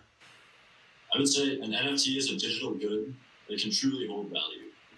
That's one sentence definition. Very simple. A digital good that can truly hold value. It's great. Now, let's talk about the event for a moment. So we're speaking at the event. I think it's that we're not just going there to have a stage, we're going there to learn, to listen, to network, to meet people, and see what else develops out of it. What are you most looking forward to at this event, and why do you think people should come and join us for it? Yeah, I mean, more than anything, I think this is going to be the biggest NFT event in history. It's the start of an institution in the NFT world. I think everyone who's there realizes that NFTs are only getting started, and that in 10 years will be more of an impact than really anyone could have thought. So I'm just super excited. I think it's an institution in the NFT world. That's awesome. Yeah. Duncan, tell me a bit about what you're going to speak about and what you're hoping to communicate in that talk. Yeah, I'm going to be speaking about the endowment effect, and I'm going to be hoping to communicate how non-fungible tokens fit into the history of digital goods and how they truly are a 10x improvement on the digital goods that we've seen before and how they're going to change the world. It's awesome. And the final question is NFT 2024. Like, what's the vision that you're casting for yourself What's the vision that you'll cast for your team so that you can motivate them to come and grind and hustle and make this happen with you by your side for 5+ years? And why should people get involved? Why should they be excited about it? Like, put on your futurist hat and take me to the future. In 2024, I'm going to be sitting at my table for Thanksgiving with my parents, and they're going to say, Duncan, we believed you that NFTs would be big. We didn't know that they would be this big. Yeah. I'm going to say, we're just getting started. Like, you have no idea how big this whole thing is going to get. So awesome. That's what I think about 2024. Yeah, that's awesome. I think in 2024, 1 billion people or more are going to be collecting NFTs. Yeah. I think by 2024, digital worlds will have surpassed the real world in terms of importance. Yeah. NFTs will be the most important piece of that architecture.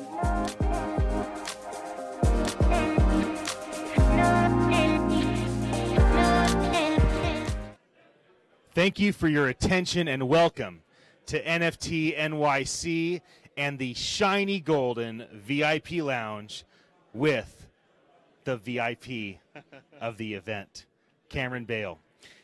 Cameron was very reluctant. I almost had to pick him up and bring him over. Cameron, thank you for gracing the live stream with your presence. My pleasure, and it sounds like I'm the last one.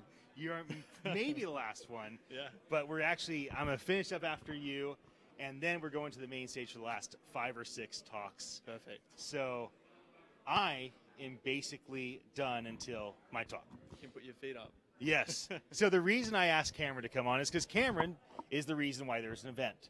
He and his team, and it's not no man alone, but Cameron, you really did you were the running back, and the quarterback was hurt, and the wide receiver has buttery fingers. You had to carry the ball. You may have had blockers, you may have had good coaches, but you had to score the touchdowns. And they even put you on special teams, and they snuck you with a different jersey, and you played defense too. Yeah. So I just wanted everybody to know this is actually the guy that allowed you to enjoy this live streaming experience and have allowed several hundred people to register and come as attendees, and 85 speakers to come and have a platform to speak.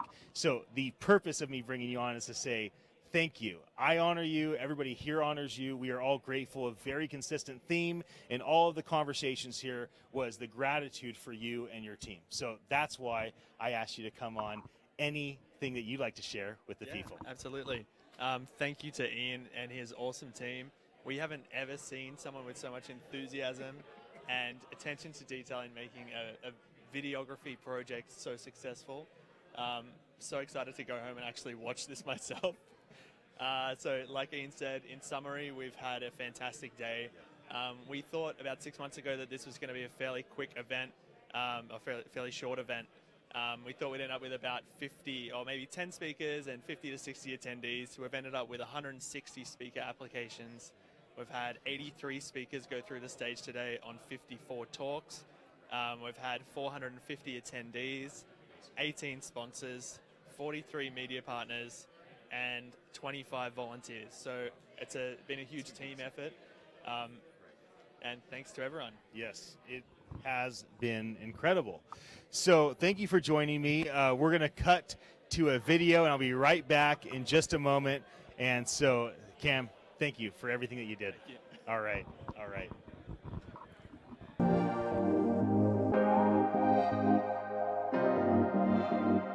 I've thought through NFTs in a 5-year and 25-year mindset. Like, where can this be in 5 years with the pace of technology? I think live sports could potentially be the greatest benefactor. Of course, I mean the fans of live sports and those that like to play live games that are live sport-esque, right? Not just video games, but play golf with Tiger Woods, play baseball against the best pitcher, play against Steph Curry one-on-one basketball. And when you watch Steph Curry play basketball, I imagine a future where his basketball is tokenized, and every single shot is tokenized as a one-time token that's attached to a blockchain video game or several blockchain video games. You can purchase that. You can play that special move. You can sell that when you're done with the game. I've thought a lot through where this can go. I mean, you imagine the Olympics, right? Olympics, 2040. And you imagine the Olympics 2040, All those games are live. Every single experience is being tokenized, probably attached to the Olympics 2040 video game, and people are playing with the Olympians, and they're creating their own tokens from their playing. They're watching Olympians. They're creating them, collect them as collectibles, or as, it's going to be very interesting. I don't think it'll be speculative investing. I think people are going to create tokens that have real value to themselves and those that they trade them to or sell them to, and there will be a life cycle of these tokens to have ongoing value based on utility.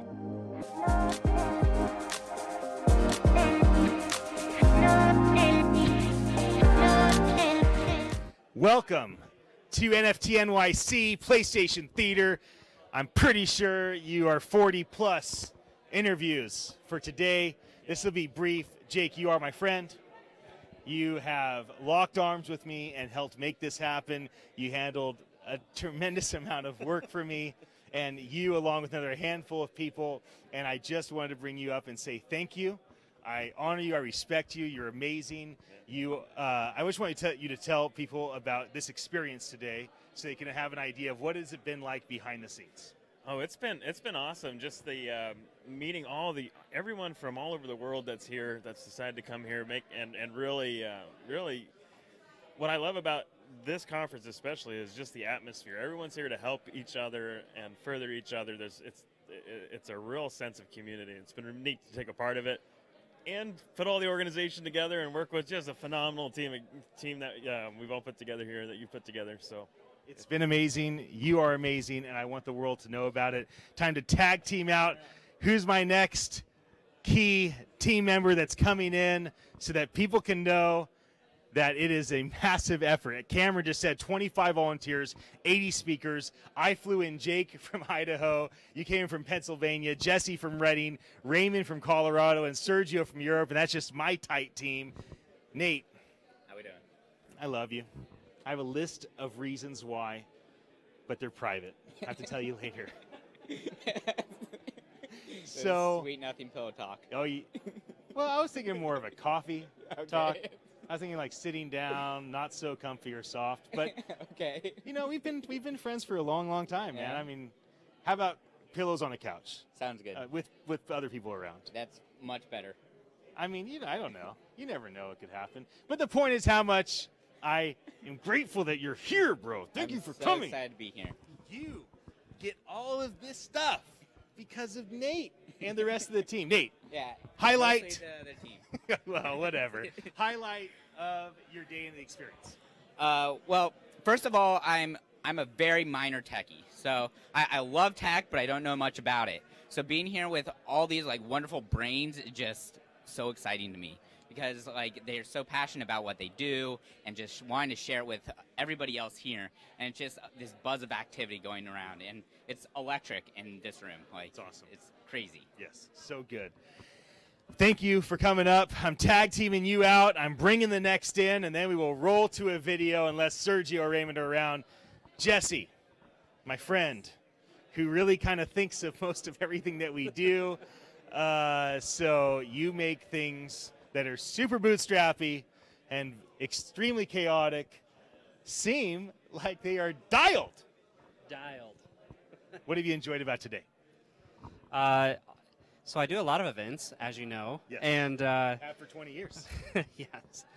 I think my favorite thing is we have an event full of really smart people and really passionate and creative people. And I think it's really neat, and it's definitely rewarding to serve people who really care about the work that they're doing and the impact that they're going to have. Yeah. And I think that actually inspires me and makes it worth it for me to actually just serve these people. Yeah. So, well, thank you for your service and all that you do. And we're going to cut to a video and be right back.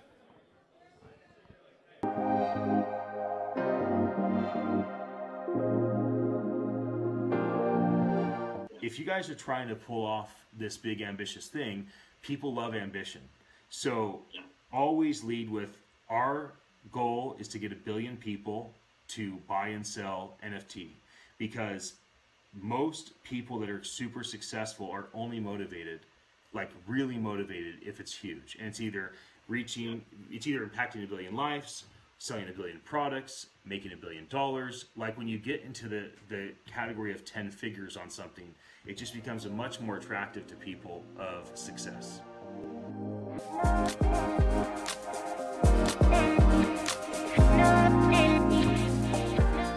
Thank you for your attention and congratulations on tuning in. I would like to ask my European friend, Sergio, to come over.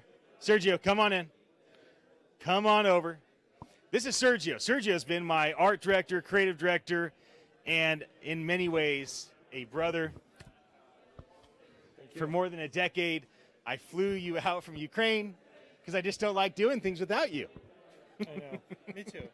I know, me too. So, what has been a highlight for today? The highlight of the last month was a discovery of the token that is non-fungible. I didn't hear about it before. Until recently. Yes. That's so right. I learned, and I learned more today. Yes. And that's the main highlight. It's awesome. Because I think like 80% today, they are learning. They're still learning. Yes, everybody's still exploring. This is verbal processing in many regards. So many of the designs, the banners, the things that you see in between things is Sergio's creativity. Thank you so much. You're welcome. Okay, you're out of here. You're out of here. I love you and honor you. Thank you for being here. Okay, we're going to transition now. I'm done in this room. I'm going in the main room because I want to hear the next talk, NFTs for good, because I'm all about doing good with technology whenever possible.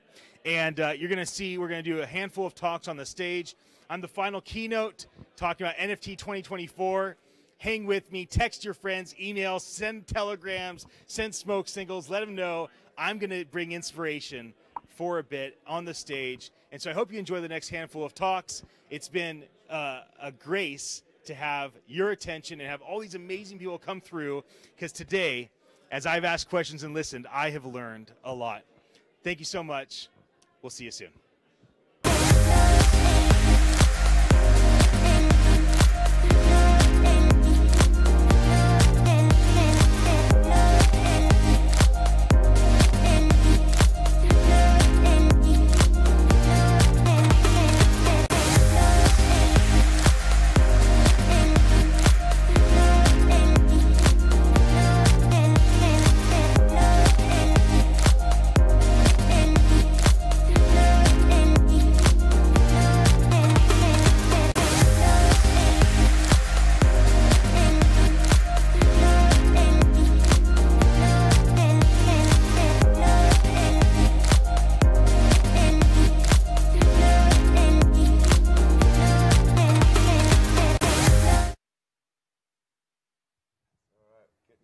Towards the end here, winding down. Happy to see people still here. I thought there would be only the next set of speakers. That's actually not a bad crowd. There's a big crowd. I'm happy. With that. Very nice. I think you got one of the most interesting panels here, folks. I'm a little biased in this, but we have to sort of rise to that occasion. Quite an interesting array of use cases in what we're calling NFTs for good. So people who are really interested in how we might use this technology to pursue, I suppose you could say, a social agenda and some big objectives that kind of go beyond some of the classic things we've been talking about today earlier in the session. Why don't we just go down the line though, and you guys can briefly introduce yourselves and tell us a little bit about the particular project that you're interested in. The seating arrangement wasn't exactly how I wanted it to work, but that's okay. We're mixing things up. David, you're starting up. I'm David Noble, and I'm the founder, one of the founders of GunClear. GunClear is a sovereign store of data using NFT technology and some zero-knowledge proofs to prevent leakage of that data and surveillance between gun transactors, buyers and sellers of firearms. Yeah, I'm Arnold Waldstein. I'm an advisor and investor in the crypto space and without, and I'm a storyteller and community builder by trade. And I came to this concept here after being involved with CryptoKitties and BuildTie and Gigi Berson and a bunch of other people last year to launch the Hanu charity auction, and it's brought a lot of learning to me that I was going to share on this panel about where I think we can take this to a further extent. if you guys don't know what Honu is, it's probably the most successful, at least financial story, was the funds that were raised for ocean conservation on Honu was the turtle cat, I suppose we'd call it, right? Yeah, it was also on your slide this morning. It was on my slide this morning, exactly. Nathan, yeah. So I'm Nyc.Nyc. I'm a technologist. I'm an uber libertarian, a crypto evangelist, a mentor, advisor, and speaker. So my life mission after finding Bitcoin, I've made it to be that I want to increase the use of crypto for everyone. I spend my time teaching people to use Bitcoin or any of these things. And I found that the biggest problem is adoption, because we still have only 6 million wallets in use for Bitcoin. That's really small when you compare 7 billion people on this earth and with 4 or 5 billion with a phone connection. So my goal was to see how I can invest in founders, or I can get new founders to do projects that I would like to invest in. So recently I did a TEDx talk, and the talk was about how we can disintermediate middlemen or godmen when we are sending money to God. So based on that, I funded a company, and I've just been talking about it because I might fund multiple companies on that side, because we all know somebody who send money to godmen or religious places of worship, and these middlemen become very powerful, just like the banks and the cartels. They issue fatwas, they can change where you vote, they can issue, they can speak about where you should vote in an election, whether it's in the US or in India. And if you look at the numbers, this is one industry that's never been touched by technology. You got 400,000 churches in the US that collects more than $200 billion a year. If you go to India, that's like 3 million temples. I'm not even counting the churches and mosques over there, because when you have 3 million temples, that's more than all the primary schools, secondary schools, and hospitals and all that put together. So this is a very big industry if you really look at it. And for the first time with the Bitcoin thing and with disintermediation, you have a way of making these gods as tokens or non-fungible tokens, and you can worship them on a phone, and you can take the middleman out, and as a group we can decide where to send that money to. So that's something I'm passionate about. Right, so you've got a fairly wide array of use cases here. And I think one of the things that we just in the green room we were talking about, and Arnold mentioned this, is that there's this interesting belief aspect to this. And one of the nice things I find about NFTs is that they are, there's a subjectivity to them, because the value is assigned, obviously, by a market, but it's this unique, one-of-a-kind player as opposed to a fungible token that is much more broad. And therefore, you can think of how different communities and different belief systems can assign value and create value around what they care about. So we're going to drill down a little bit more deeply into, what these particular projects are about and why they matter. David, why don't you just walk through the experience of the gun owner and why in NFT, and also tell us a little bit about the zero-knowledge proof component that I think is really interesting here. And how this comes together to essentially resolve some of the concerns that people have for safety and security and background checks and the like. So many of the issues around a gun ownership today centralize themselves either on gun control or gun rights politically, and it gets very charged, it's very emotional. What we're trying to do is provide an avenue for the digitization of all of that stuff that gets created in paper. Because in 1986, the federal government passed a law which says you can't have a database, a gun owner's database, or a digital registry. They were fearful that you would be able to be found by the government and have your guns stolen. And that's where that, not from my dead cold hand concept comes from.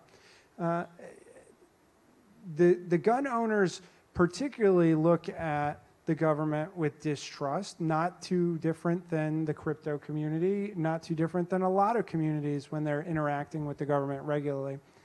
And therefore, we've had a series of stalls on any sort of regulation around guns. GunClear was founded as a voluntary participation between sellers and buyers of guns. When the idea around zero knowledge and actually CryptoKitties started to percolate into more mainstream media last year, that was the tipping point for us to really get going with GunClear, because it suddenly provided a technology that allowed you to record this in a safe and secure way from government surveillance, from Facebook, from Google, and own that data, be able to manage that data. The social good is that there's hundreds of thousands of guns that are stolen in America every single year. And if you don't own a gun or you haven't had a gun stolen, you don't think about it. But the great majority of gun-related crimes are committed with stolen guns, not guns acquired legally. We can always find an exception, but that's where the great majority of it is. And there's powerful disincentives to report a stolen gun. Namely, it's very hard to locate the actual owner of that gun. So why would you report it and risk any sort of liability? The guns then come back into commerce, oftentimes through a pawn shop or through some sort of peer-to-peer sale. And those items, there's no way for a buyer to know whether that gun was legally acquired or illegally acquired. For the first time, when GunClear comes to market, you'll have the ability to do that. And I think without zero-knowledge proofs coming into play, I don't think you'll ever see an adoption, a willing adoption by the gun community. And that allows us to preserve the Second Amendment while also bringing technology to an industry that's desperate need of it. So one of the things that occurred to me, is that what you're capturing in the NFT and then protecting with this encrypted wrapper of zero-knowledge proofs is the gun's story, right? Its life cycle, and this I think is a key feature of the way we're all conceiving of NFTs as something very valuable here. That we need to understand the provenance of the transactions that we make with both the digital world, but what's interesting about all these cases in many respects, although Nathan, yours is in the mystical world, is that it's this interface between the digital world and this physical world, right? And so maybe Arnold, you can pick up on this, because you're talking about how we take this digital representation of value that can encapsulate a story over time and assign it in a practical way to the physical world. You've talked a little bit about coral reefs being tokenized perhaps as a way to incentivize their protection. How do we make that leap, and what are the key components of drawing that conception of value into the process? That was a simple question. Well, you would go big. It's the end of the day here. That's We're going to talk about God in a moment, so come on.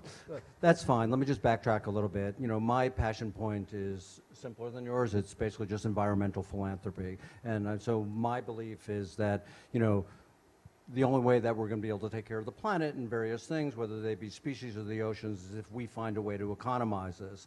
And I came to this after a career working in storytelling and community building, but I really came to this is because when I did this project of Honor the CryptoKitties very quickly, what we did is basically we worked with CryptoKitties and we made a cat that was half cat, half sea turtles.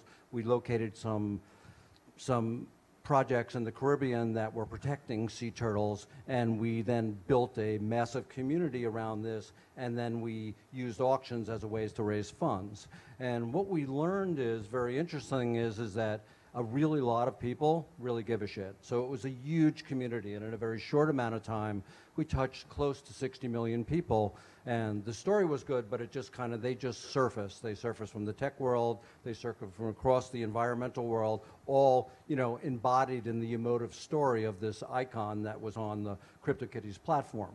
So this was really positive and helpful. But what we learned is that when we went to economize this, when we went and put an auction at the other end, the entire cycle failed. Right. What we were doing is taking a community that had a lot of passion and using kind of an old school top-down way of raising funds. So what we actually had to do was go out and find an individual who was willing to write a check for $50,000 for us, and then we took it and we funneled to the communities. But the learning that came from this was that there's a possibility. The learning that came from this is that we can take natural things, whether they be reefs or turtles or any one of a number of type of things that are around the world, and wrap them in NFTs, which already have meanings, and break this friction between the offline and the online world move them online into a community basis, that you can come up with new ways to economize this. You know, and for example, one of the things we realized was that was very simple is that within the CryptoKitty contract, you can only sell it once and it goes to the next owner. Like how simple it would have been if our CryptoKitty buyer sold it, and again monies could have come back into the charities, right? And again another person could have got a tax deduction from it. So the NFTs are kind of this tool, this attachment that creates this object for community and storytelling and game playing to put together in a whole new way. I'm glad you just actually anticipated the question I was about to ask, is whether or not there was this alternative to an auction to make this thing come alive would be that idea of the smart contract. The same way we were talking earlier about artists who gain, you know, upside every time their painting gets resold. The idea that the charity itself is also, you know, absorbing funds as the item, as the NFT moves from one participant to the next. Yeah, I mean, to date, there's no way. I've spoken to every project, and there's a couple of really brilliant ones out there, and I'm going to join one of them as an advisor very soon.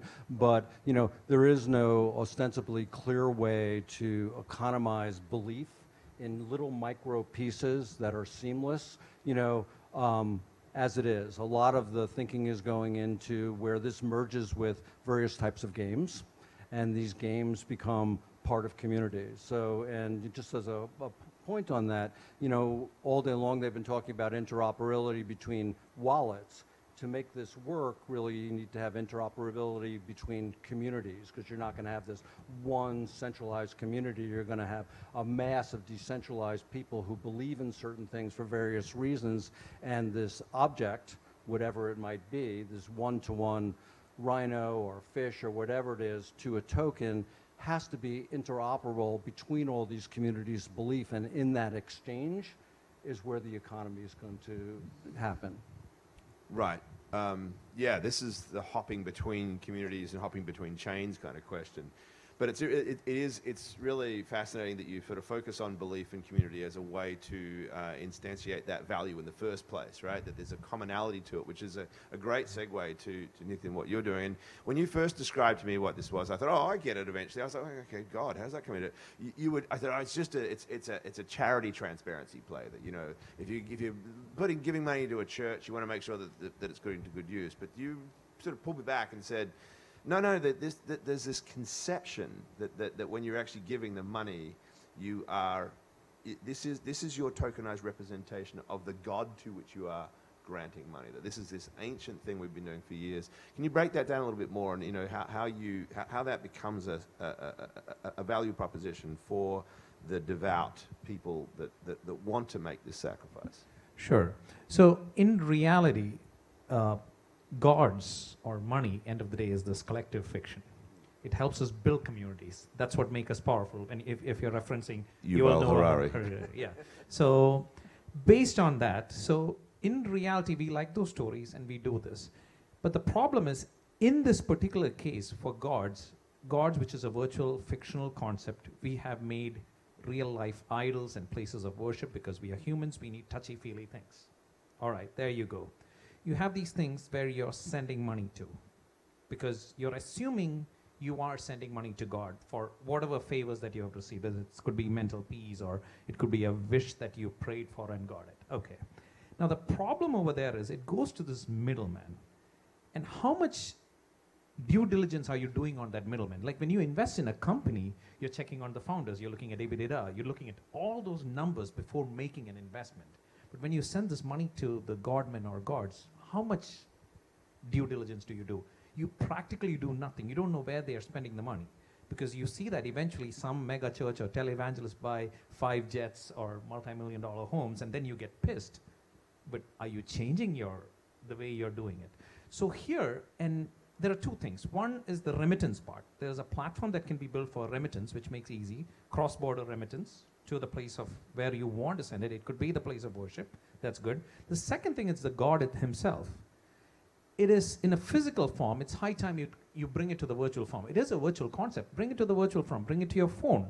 Like in Hinduism, there's a concept that you pray to a stone, the stone gets power. Okay, if that's the case, you pray to your idol, it gets power. Bring your idol to your phone. You pray to the phone gets power. Now you can carry your idol with you. Now as a collective, you can decide who you're sending money to. Where is that end point? Who gets that money? Because now you can choose. Do you want to send that money to UNICEF? Oh, by the way, UNICEF only sends 7 cents on a dollar to the kids. So maybe UNICEF is not a good idea. We've got to find somebody who send 90 cents or 80 cents at least, right? So there the voting can come as a community. You can decide where it's going for. And it is changing this industry. You've got to look at the numbers. You're looking, as I said, 400,000 churches, $200 billion in US, 3 million temples, another $100 billion over there. This money can be done or can be sent more efficiently than how it's being done today. What more do you need? And the main thing for me is I want people to use cryptos, and this is one space that's not regulated. Because if I start, trying to tell them about money and using this, most countries this is banned. You can't use it there. You can't give it to them. Like take India. They've stopped banks to accept crypto from the exchanges. So there goes that. They are choking the system. But if you're doing it through gods or something like that, nobody cares. They're usually tax exempt in any country. So this is a great place to start. You can get in adoption. For me, the adoption is the thing that I'm looking for. I don't care whether they use the God token or don't use any specific token. I just want them to use Bitcoin or whatever is that real thing that we are going to substitute for money. But this is the starting point. I was going to say that's one of the early stage thoughts behind GunClear was that the crypto aspects are so complex that people have to just believe, right? You just have to believe in it.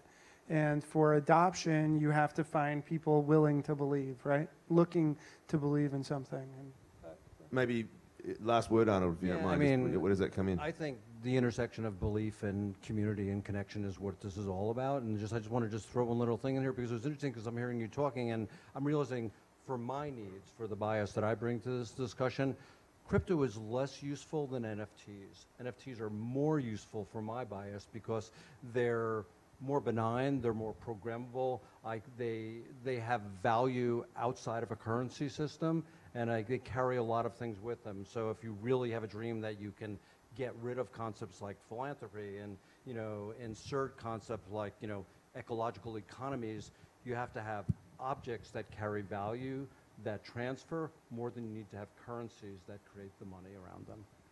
At the end of the day, it is faith, right? The first users in Bitcoin, they had faith that the rest would follow. So it is purely faith. Right, and we needed a godhead in Bitcoin as well. Satoshi Nakamoto was effectively the god. All right, that's all we have time for, folks. Sorry, no time for questions, but round of applause for the panel. Thank you. Thank you, guys.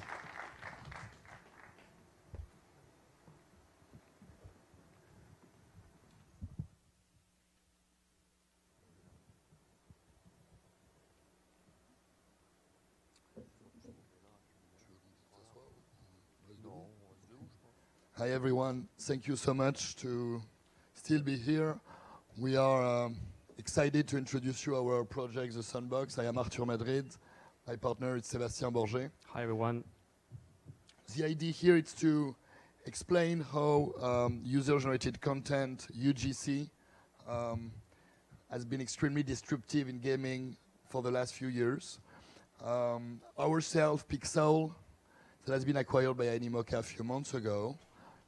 We have been working on a game called The Sandbox, where basically every player can create assets.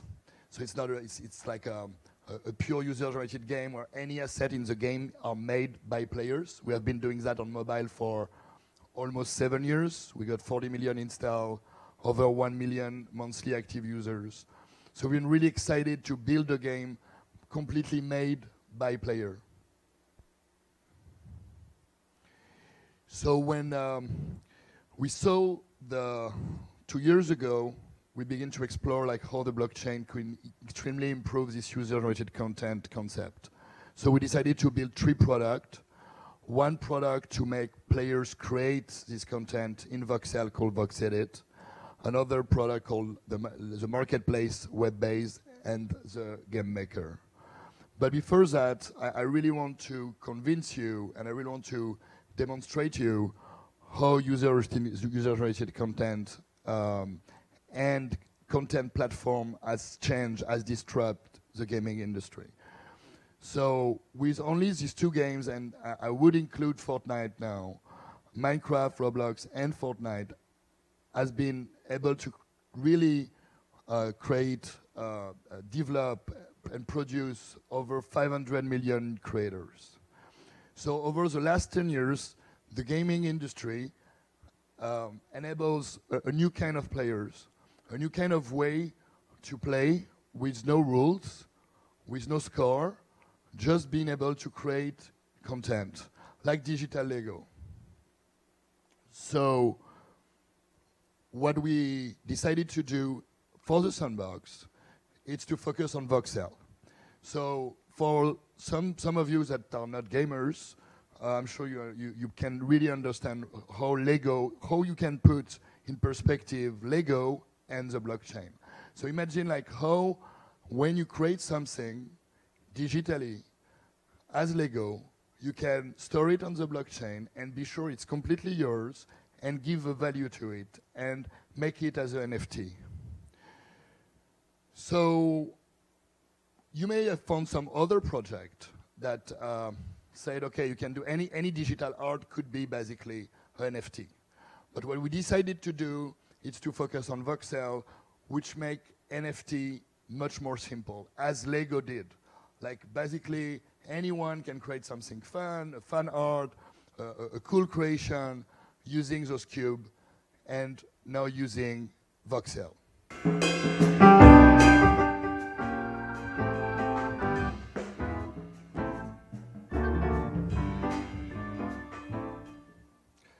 So this is basically how VoxEdit works and how easy it is to use it. All right, so artists love it. We have been able to launch a $2 million fund 3 months ago. You can go to funds.sandbox.game where we offer to artists to create their wallets. I think that's a very first step. You know, like when you work on the blockchain, like the main idea of doing blockchain gaming is to create massive adoption. So our strategy to create this massive adoption is not to target developers, not to target players right now, but to target artists. Like basically to say to some artists, specifically voxel artists, to come to our platform, to download VoxEdit, and to get paid to create content and keep 100% of the copyright. We go step by step with them. We help them to create their wallet. We make them understand why it has more value to do it as an NFT than a standard or a standard GIF or JPEG. This is all the creation that has been done so far. You can see, as always, it's always much more creative than what we think. You know, when we build those tools, we're always impressed by the creativity of the community. That is always much higher than any internal team. So we have over now 100 artists. Our goal is to reach 1,000 artists. We now have 1,500 assets. Our goal is to reach 10,000 assets. So this is the marketplace that's going to be launched in Q1, completely web-based with scarcity. I will maybe let Seb explain a little bit more now about the NFTs. Thank you. So in the sandbox ecosystem, we are using 3 main NFTs. Sorry. Which are the land, which is a parcel, the map where you can use your creation to create gaming experience, the asset, which are being made using VoxEdit, our 3D voxel editor, and the avatar, which is the player representation in the virtual world for having social experience with other players. We are using a dual token structure, which involves both ERC-721 and ERC-1155. ERC-721 when the scarcity is 1, and the 1155 when it's above 1. The main reason behind this is gas fees, essentially. We don't want to have friction for creators to mint their token on the blockchain, and for example, if you mint 1,000 token, it could cost several $100s in gas fees. So it's something we are able to reduce thanks to ERC 1155. We've been adopting other standards in terms of blockchain features so as to reduce as much as possible the friction to enter and use wallet and blockchain technology for the end users, which involve EIP 712 for user-friendly message in the wallet, meta transaction so that they can pay gas fee using the same token as our platform, Sand, and scrollless transaction so they don't need to actually pay until someone purchases the tokens they have put for sale. In terms of blockchain gaming, so how do we combine user-generated content and NFTs together? We provide a virtual world where creators and players can come together and enjoy a social experience. The key to that social experience is to have your own avatar that you can customize. An avatar is made out of 14 body parts, and it will be an NFT itself. You can paint the face and customize all the body. You can animate it as well. Here's a short video showing how you can rig your avatar using VoxEdit and then customize it to your liking. The next main component is the map itself. So we'll begin soon in Q1 pre-sale of 160,000 parcel of land. There will be ERC 721 as well. And using both, you will have a lot of all sorts of gaming experience. Let us show you a few of them. Here's an example of a racing game. It uses assets made using VoxEdit from artists of the Creator Fund. Here's a space exploration game as well, totally different universe. And here's a Jurassic Park sort of exploration game where you can find dinosaurs, etc. So we're really excited already what's being made by our creators and some VIP creators who's working with us. And we are really looking forward to have more creators try out either VoxEdit, which is already live, or join for the marketplace using it as a gallery to showcase your NFTs and the game makers that will be coming later in Q4. Thank you very much. Thank you very much. Thank you. If you have any question, let us know. And that's it. How's it going? It looks like a few of you made it to 7:30, so that is awesome. Thanks for sticking around. So my name is Preston Atterbury. Today I will be talking about valuable NFTs and, more importantly, how we go about building that value. I'm the founder of Block Cities. Block Cities is an architecture collectible game. In the future, it'll be a city building game, all built with user ownership and NFTs. But before we get into that, I thought it'd be a little fun to dig up some nasty tweets about NFTs and see what the people are saying. So this guy is, he's starting out on a good note. Seriously? $7,500 for a picture? So apparently this guy has never been to an art auction, and he's shocked by this price. He says, "Are you crazy? How stupid is that?" In the words of Pomp, all I have to say to that is, I love when people bet against us. But apparently Pomp isn't a big fan of crypto collectibles either. He says they won't be a big thing because collectibles aren't a thing. Set aside classic cars, fashion, shoes, you name it. Apparently collectibles aren't a thing. But I don't need to say that because Tobia got my back. He said a good rule of thumb in crypto is to read whatever Pomp says and do the exact opposite. And what did Pomp reply to this? Of course, I love when people bet against us. So to Pomp, we NFT people, we NFT Twitter say, I love when people bet against us. So let's talk about building valuable NFTs. Creating value from nothing. So I think it's helpful to look out just briefly and compare them to traditional collectibles. There's an in-store buying experience, whether it's at the mall or you're buying it from a friend. There's a visceral, memorable experience in purchasing something. And more importantly is the unboxing experience. This is the moment that you decide, is the $1,000 that I spent on this Supreme hoodie worth it? When you take it home and you unbox it. Or if you're an iPhone person And every 2 years, you get that new iPhone and you open up the box. It's that moment. Was this money worth what I got in return? But what I love about crypto collectibles is that they have unlimited use. You buy a classic car, you can drive that or not drive that. There's not that much use. You buy some nice shoes, they can sit on a shelf or they can be worn, and there's nothing else that can be done with those shoes. But with crypto collectibles, literally anything can be built on top of them.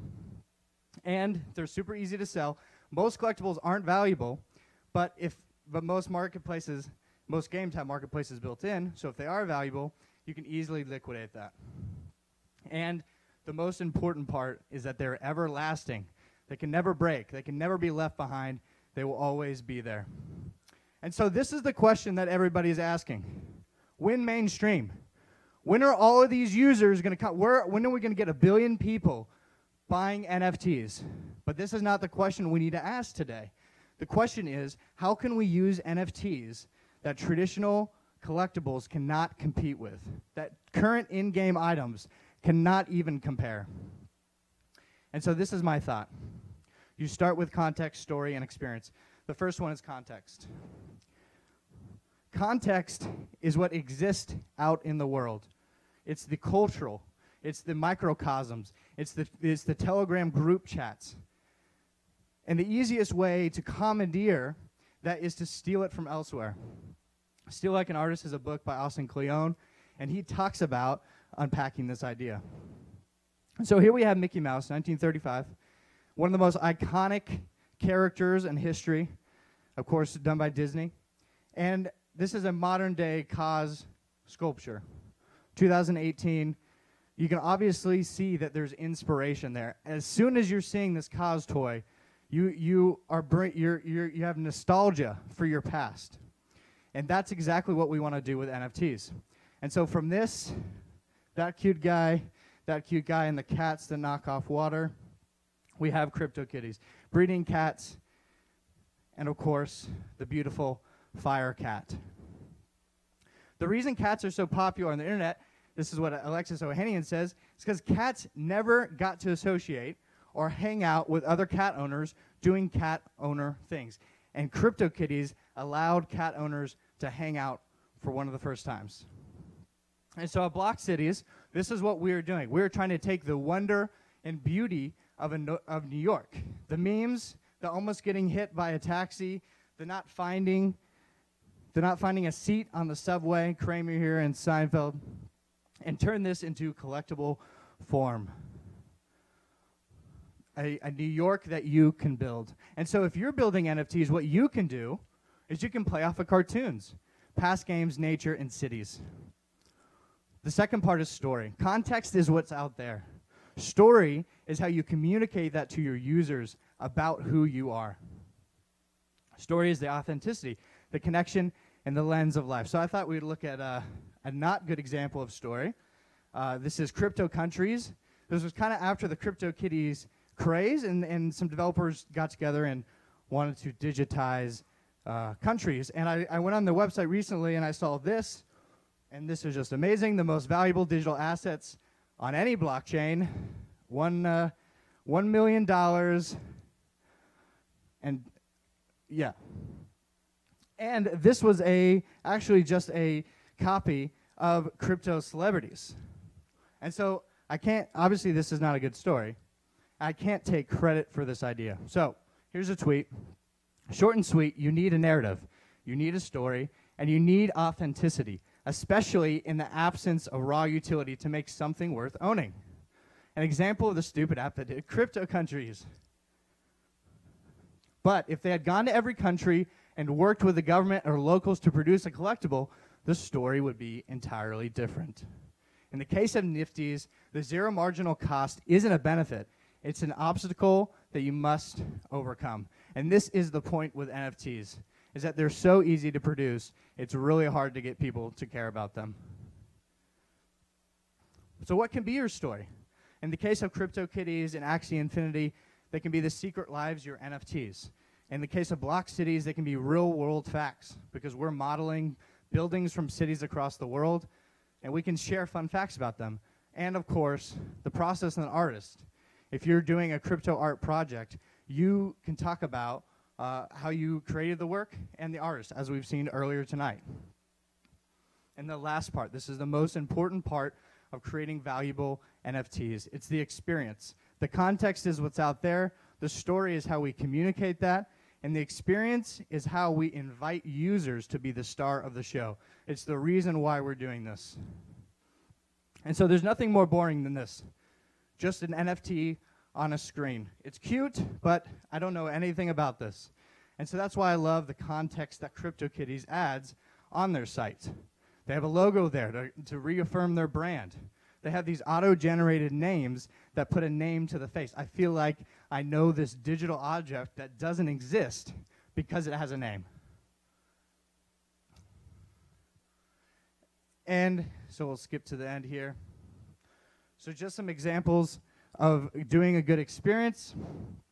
The final big experience you need to focus on is the opening experience. This is what we're going for here.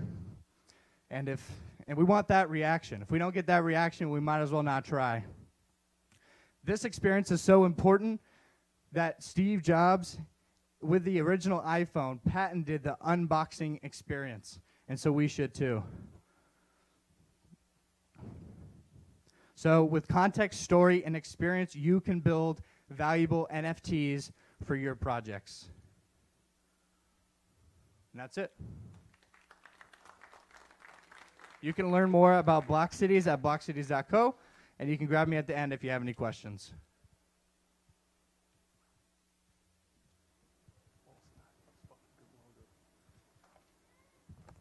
Hey, we're going to keep this really, really brief. So, wait a sec, I'm going to get the slider up. Okay, I'm going to keep this really, really brief. I know you guys probably want to go home by now. It's been a long day. So I'm just going to give you a quick run through on Crypto.Kaiju. So to give you a bit of background on myself, I've been in the blockchain space now for around about 6 or 7 years. I'm a former miner. I run CoinJournal. I don't know if anybody knows that site. And last year I began working with Known Origin on a project that looks at how we can improve provenance authenticity for physical collectibles. So we'll start off with a couple of the well-known issues. We've heard them all today. Everybody knows the issues of current forms of provenance and authenticity. Easy to lose, very easy to forge. You know, best case scenario, provenance information is stored in a centralized database. Worst case, it's just paper records. It's not a great way to store this information. Classic example here, Jackson Pollock. He painted a few pictures for his mistress. When he died, his wife, or his estate, which was run by his wife, refused to acknowledge that the pieces were genuine. Again, just another issue of provenance. So I've been into all things weird and wonderful since I was in my teens, just collecting various bits of plastic tap. Some of which is now worth a lot of money. Yeah, I love soft plastic toys. There's a little one on stage here. Don't know if you can see that. So with this interest, I began to speak to the guys at Known Origin. I've seen the NFT space grow. I've worked on a couple of NFTs on Known Origin myself, so we started to look at if this was actually possible for physical art, in particular vinyl toys.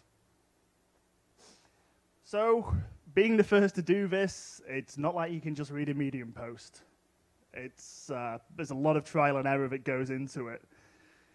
How do you actually make a toy unique? How do we ensure that the physical toy is the same one represented on the blockchain? How do we stop people swapping the physical provenance? And how do we actually make a toy unique on the Ethereum blockchain? So, again, there's a lot of trial and error with this. There's original versions of it where we had numbers etched into the feet. That wasn't going to work. We eventually settled on NFC technology. Don't confuse NFC and NFT, as I regularly do. So the idea was that you'd pick up the kaiju, you'd scan the foot, as we can see there, and there'd be a serial number. Problem with NFC tags, in most forms of kind of stuff that you're going to buy off a shelf, is they can't store a lot of information. They can be easily cloned. But there are solutions to this. We work with a spin-off of Philips, who produce a who produce a NFC tag where the serial numbers are completely unique. They've got their anti-collision system in place to prevent serial numbers crossing over. The serial numbers are encrypted, so the tag cannot be cloned, and we can store a lot more information than we could before. So as you can see from this, that's just literally scanning a toy. You can see the name, Holly, which is named after my beautiful wife. The NFC ID, which is completely unique. So the other issue that we had was around the actual tag there, the Kaiju tag on the left-hand side. How do we actually stop that from being removed? Because in theory, somebody could just take that off and put it on another toy, and then that toy would be represented. So to do that, we worked with another factory, and we built we basically got stickers designed that are tamper resistant. So the second you try and peel it off, it ceases to function. So how do we actually get this onto the blockchain? Like everybody else, we used IPFS for all the pretty stuff. So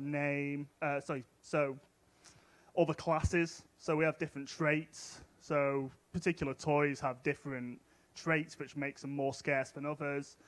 Things like color. But then for the actual hardcore provenance stuff, sort of token ID, NFC ID, date of birth, which is just mint date, that's actually all stored on chain. We use some JavaScript to map the NFC ID to the token ID. Should be able to see. Can you see it here? Yes, you can. So if you look up the NFC ID there, if you look up the token ID and the NFC ID, they should match. So you can see token ID 126 there. That's and then the NFC ID is there as a hash. Okay, shit. Here's an example of it where you can see kind of everything in a very compact, well laid out form.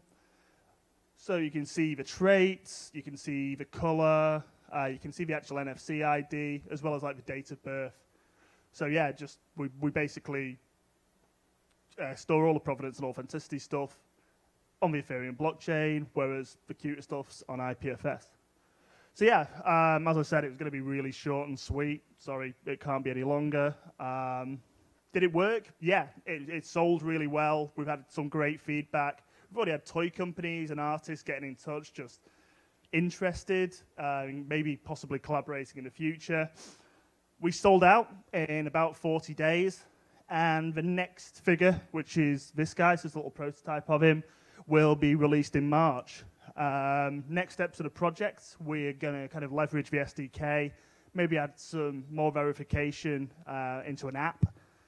If anybody is interested in kind of collaborating, we're definitely open to the idea of possibly becoming, say, the Amiibo of Ethereum or the Skylands of Ethereum. So please get in touch. Thank you.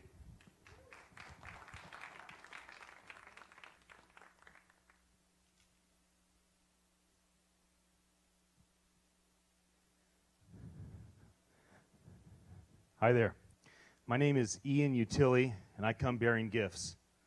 Anybody want an NFT beanie? Okay, first hand up. There we go. How about, sorry about that, how about a black hat? Yeah? Okay, there we go. Liven up the crowd. Yes, you want one? I love people that sit in the front. There we go. Giving out gifts. I'm going to give you out the gift of inspiration and optimism. That's the gift I'm going to give you for the next 5 minutes. My name is Nyc.Nyc. I've been involved with technology in the San Francisco Bay Area for about 20 years. And my passion is long-term building, castle building, right? 1,000 years ago, a king or a queen, they sat down with a vision. We're going to take the next 10 generations to build a castle that none of us will enjoy until there actually is, 300 years from now, the castle's being built. And I really hope that as time goes on and people become more self-aware, they realize how impatient they are. And they start thinking through blockchain in 5 years, and in 55 years, and in 555 years. And the world, the foundation that you're building is very, very important. I think about the future a lot because I think about the past a lot. My ancestor, Lieutenant Moraga, in 1776, founded the city of San Jose and the Presidio in San Francisco. And for the longest time, I thought about what he did. And then recently, I thought, well, what about what I want to do? And so for this event, Jody asked me to talk about NFTs 2024, the future of this industry. What I did was I interviewed about 50 different people in the last several weeks to find out what they think. And I'll tell you this, it's all over the place. The vision is all over the place, right? It's for esports, right? It's for solving major problems around, systems. It's for physical sports, right? It's for all sorts of applications about where things are going. And the big thing is that people have passion and drive and the ambition to build something of great significance that maybe goes beyond your life, I think is a worthy pursuit. And that's my hope to give to you today, is that. And because you can think about all sorts of ideas to build to, right? We heard today about building faith as NFTs. What is it like when you start to take the faith paradigm that's so important to many people and you start to put that into the blockchain as a non-fungible token? Like, how does that change things? What happens with games? Like Olympics 2028 is in LA, right? So in the next 10 years, maybe even Olympics 2024, how might there be a blockchain game that when people play it, they're creating tokens with every single move they make? That every single thing that happens in the real sport, a token is created. What happens when a person that plays the Olympic 2024 game says, I'm going to take that terrible move where they missed, and I'm going to put that against my friend I'm playing against and make him not do as well?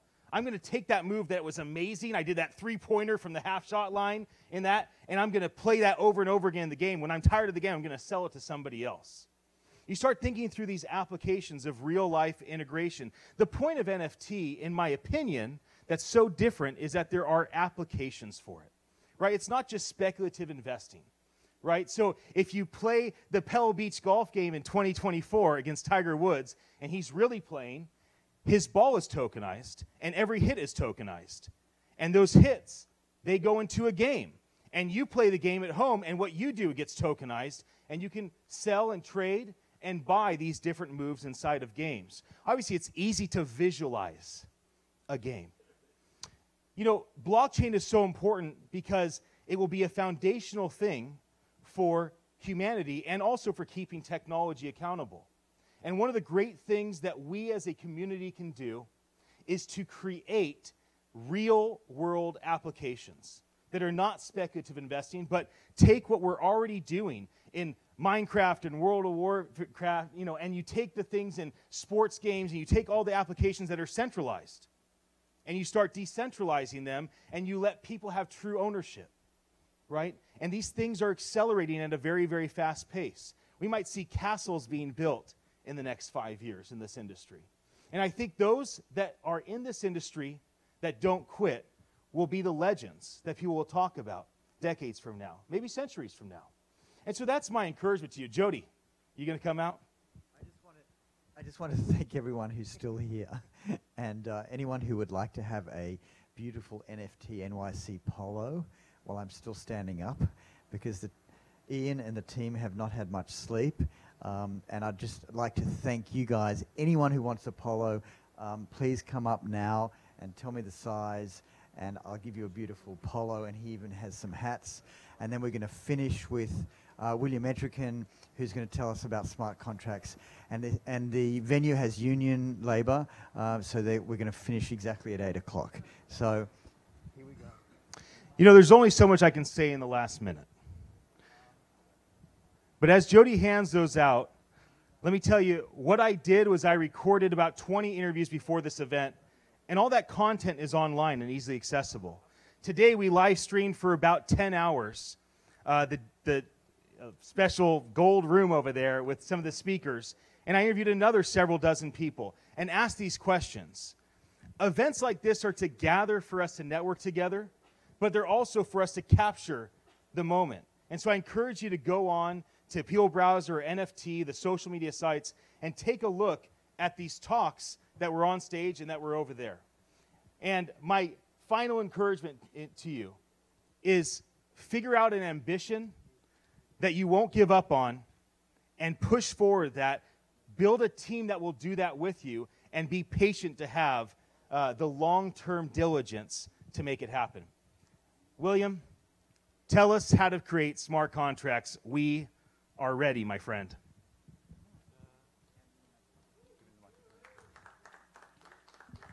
Check, check, AV.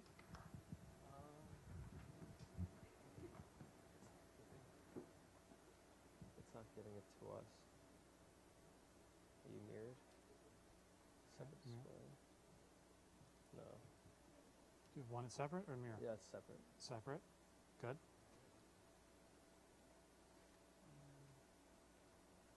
Let's start here. This one? Yeah. Stand by. Okay.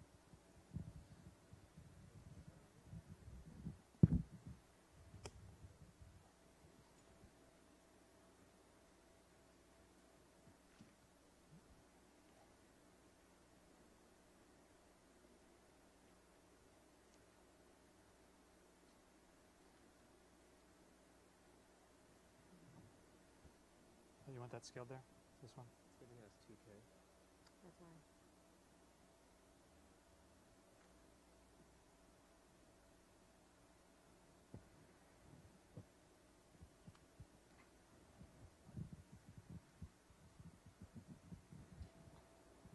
Hello, New York.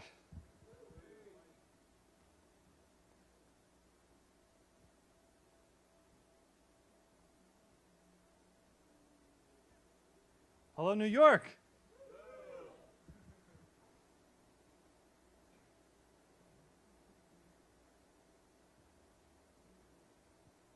One more time.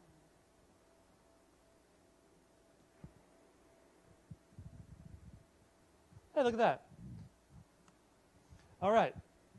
This is a 3-hour speech. I'm going to give it to you in 8 minutes. So right now we're going to give you a rocket speed demo. So this is an entry-level course. A lot of people, we've seen a lot of talks here about tokens, about standards, about new technology, and this is good. But more importantly, we need to worry about use cases. So if some people here that are left over, if you've never programmed before, I will show you just how easy it is. So you don't have to look up to all the programmers in the room, and you can just look sideways at them. Because they're also very impressed with the way that you are bringing your audience, your message to that audience. So I'm going to show you.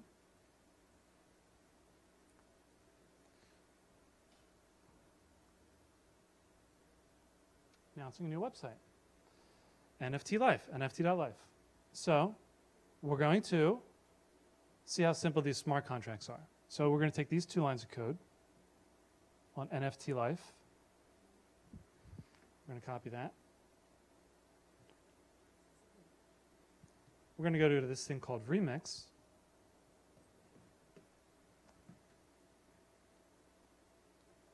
We're going to click Run. We're going to choose our new contract, which is called NF Token. We're going to deploy it. You just deployed a smart contract with non-fungible tokens. See? 3 hours. 3 hours. So I just want to show you that this is not intimidating. Unless you're coming out with some new features or you need 2,304 atoms at the same time, this is about exactly as easy as it is. If you're selling pictures of cats, pictures of other things, plush cats, plush other things, this is how you do it. So I'm going to go back and show you some of the gotchas so you get your money's worth. 3 hours. So a lot of people show up without a laptop. So if you're going to be involved in this community, you should be on GitHub. And not just on GitHub. You should have a full profile, including your email address and a photo that people are going to recognize you when you show up at events. They're going to talk to you. This is very important. I'm also a photographer, so this helps. Spend a lot of time on my self-portraits. But you need to be involved in GitHub, even if you're not a programmer. Going to need to write some code, so we will have a code editor. And we're going to have, I'm going to show you Google Chrome. Opera has some great tools coming out too. That came out last month.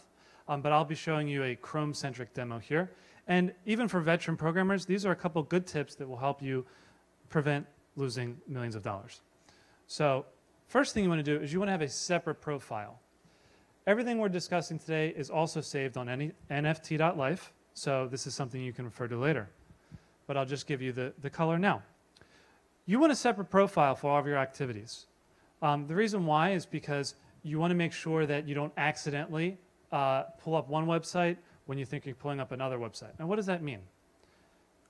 Well, this is your problem. If you're doing any type of smart contract development, you are a target for phishing, because it means you might have access to keys, and these keys could be worth many millions of dollars. We've seen a lot of hacks happen before, and we all know that phishing is the #1 attack vector for hacks. So do not use Facebook on Chrome on the same profile that you're using for smart contracts. Why? Well, the reason why is because Facebook, I've advertised on, has anybody advertised on Facebook before? Do you ever see the number of categories you get? Male between 17 and 18, gay, prefers transsexual people. I'm like, did you survey the sexual preference of these people? No, they infer it.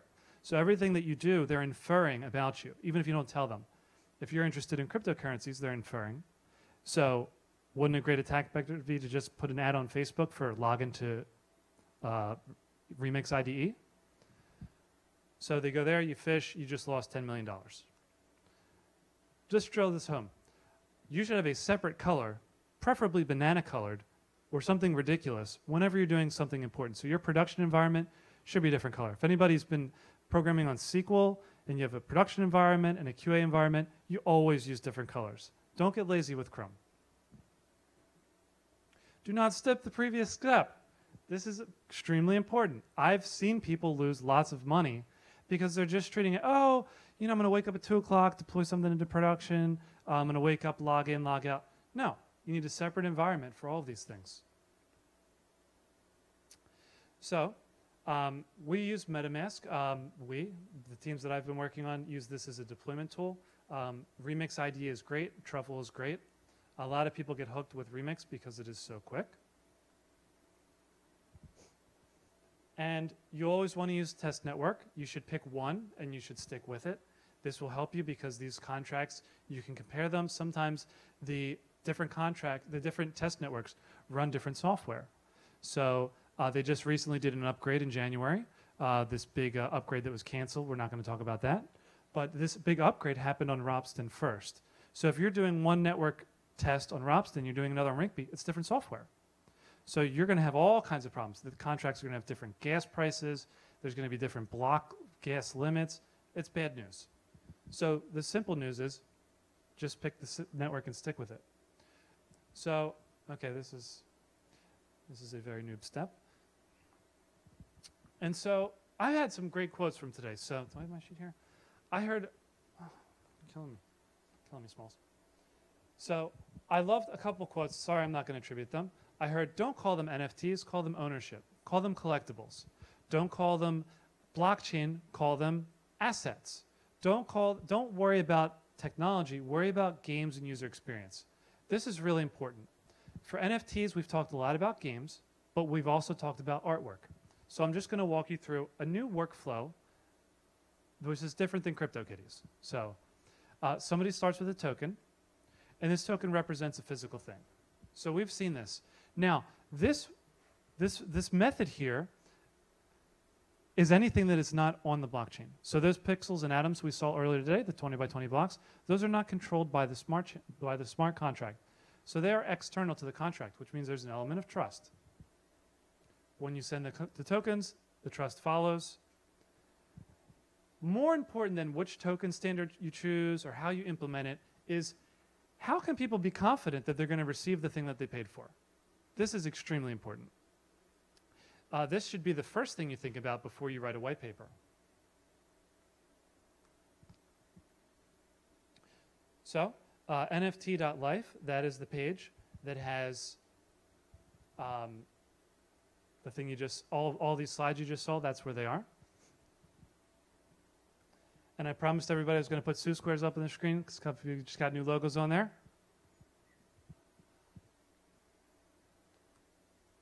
And there you go. That's it.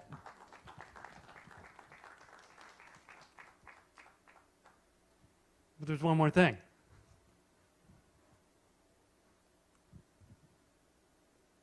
There's a quick demo.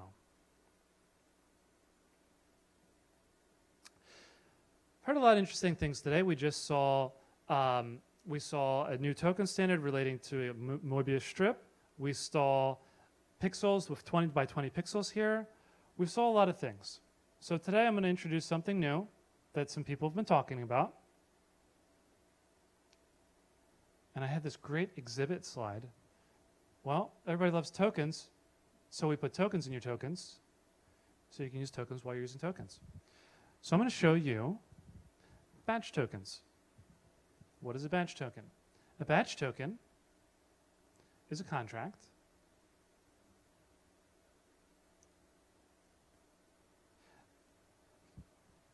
and it's going to own other contracts. These are NFTs that own NFTs. So we've seen some work on this before, but nothing's published. So let's get this one here. This is really difficult to do. How many tokens do we want? The limit on OpenSea is currently 30 to do a bundle. So how many do you want? 30,000. Got it. This is not, I'm going to add a 0 there because this is not compressed. I'm going to launch it. So we now have a token that owns 30,000 tokens, just like that. Now, what we're going to do is we're going to see who owns that. This is a new proof of concept, and so the way this works is this is a single token contract that was just created very cheaply with 30,000 tokens in it. We're going to find the token owner of the first token, numbered 0. That is 0xCA, which is us. And we can send it to somebody else. Also, this owner of tokens is itself an NFT. So we can take that. We can take the child contract, copy that, and we can access it as an NFT. And the NFT has a total supply of, or balance of, 30,000. That's how many tokens we just made like that. So I just wanted to give you something a little exciting, a little in the future, so that you can see. But let's just talk about what we just saw here. We just, well, it wasn't 5,000, it was 30,000. We just saw 30,000 tokens created out of thin air. And this is addressing one of the issues of scalability that we have. And just want to give credit to the people whose ideas this came from. This is a compliant ERC 721 solution. XKCD inspired us for having very large numbers where enough nanobots to eat the earth. 998 is a standard for having tokens that own tokens. This is inspired-ish. And 1167, oh, I left out the best part. This is a proxy contract. So in order to deploy these very large-scale items, you just need to copy an existing implementation. This is something that was just standardized very recently, a couple weeks ago. And this is, I think, the first public implementation of that. So again, nft.live, you can read more about that. Here's my email address. And if you have any cred coins with my face on them, I will trade them for Sue Squares. Thank you. I just want to say thank you so much for doing your one-day training course in, what, 15 minutes? You're a star. Thank you very much. And thank you very much, everyone, for staying so late. It's been an amazing conference. We've ended up with over 400 attendees during the day, and you guys get the prize for being the last to leave. So thank you, and I hope we get to do this again, and it's been a privilege for us to do this in New York City. Thank you, guys.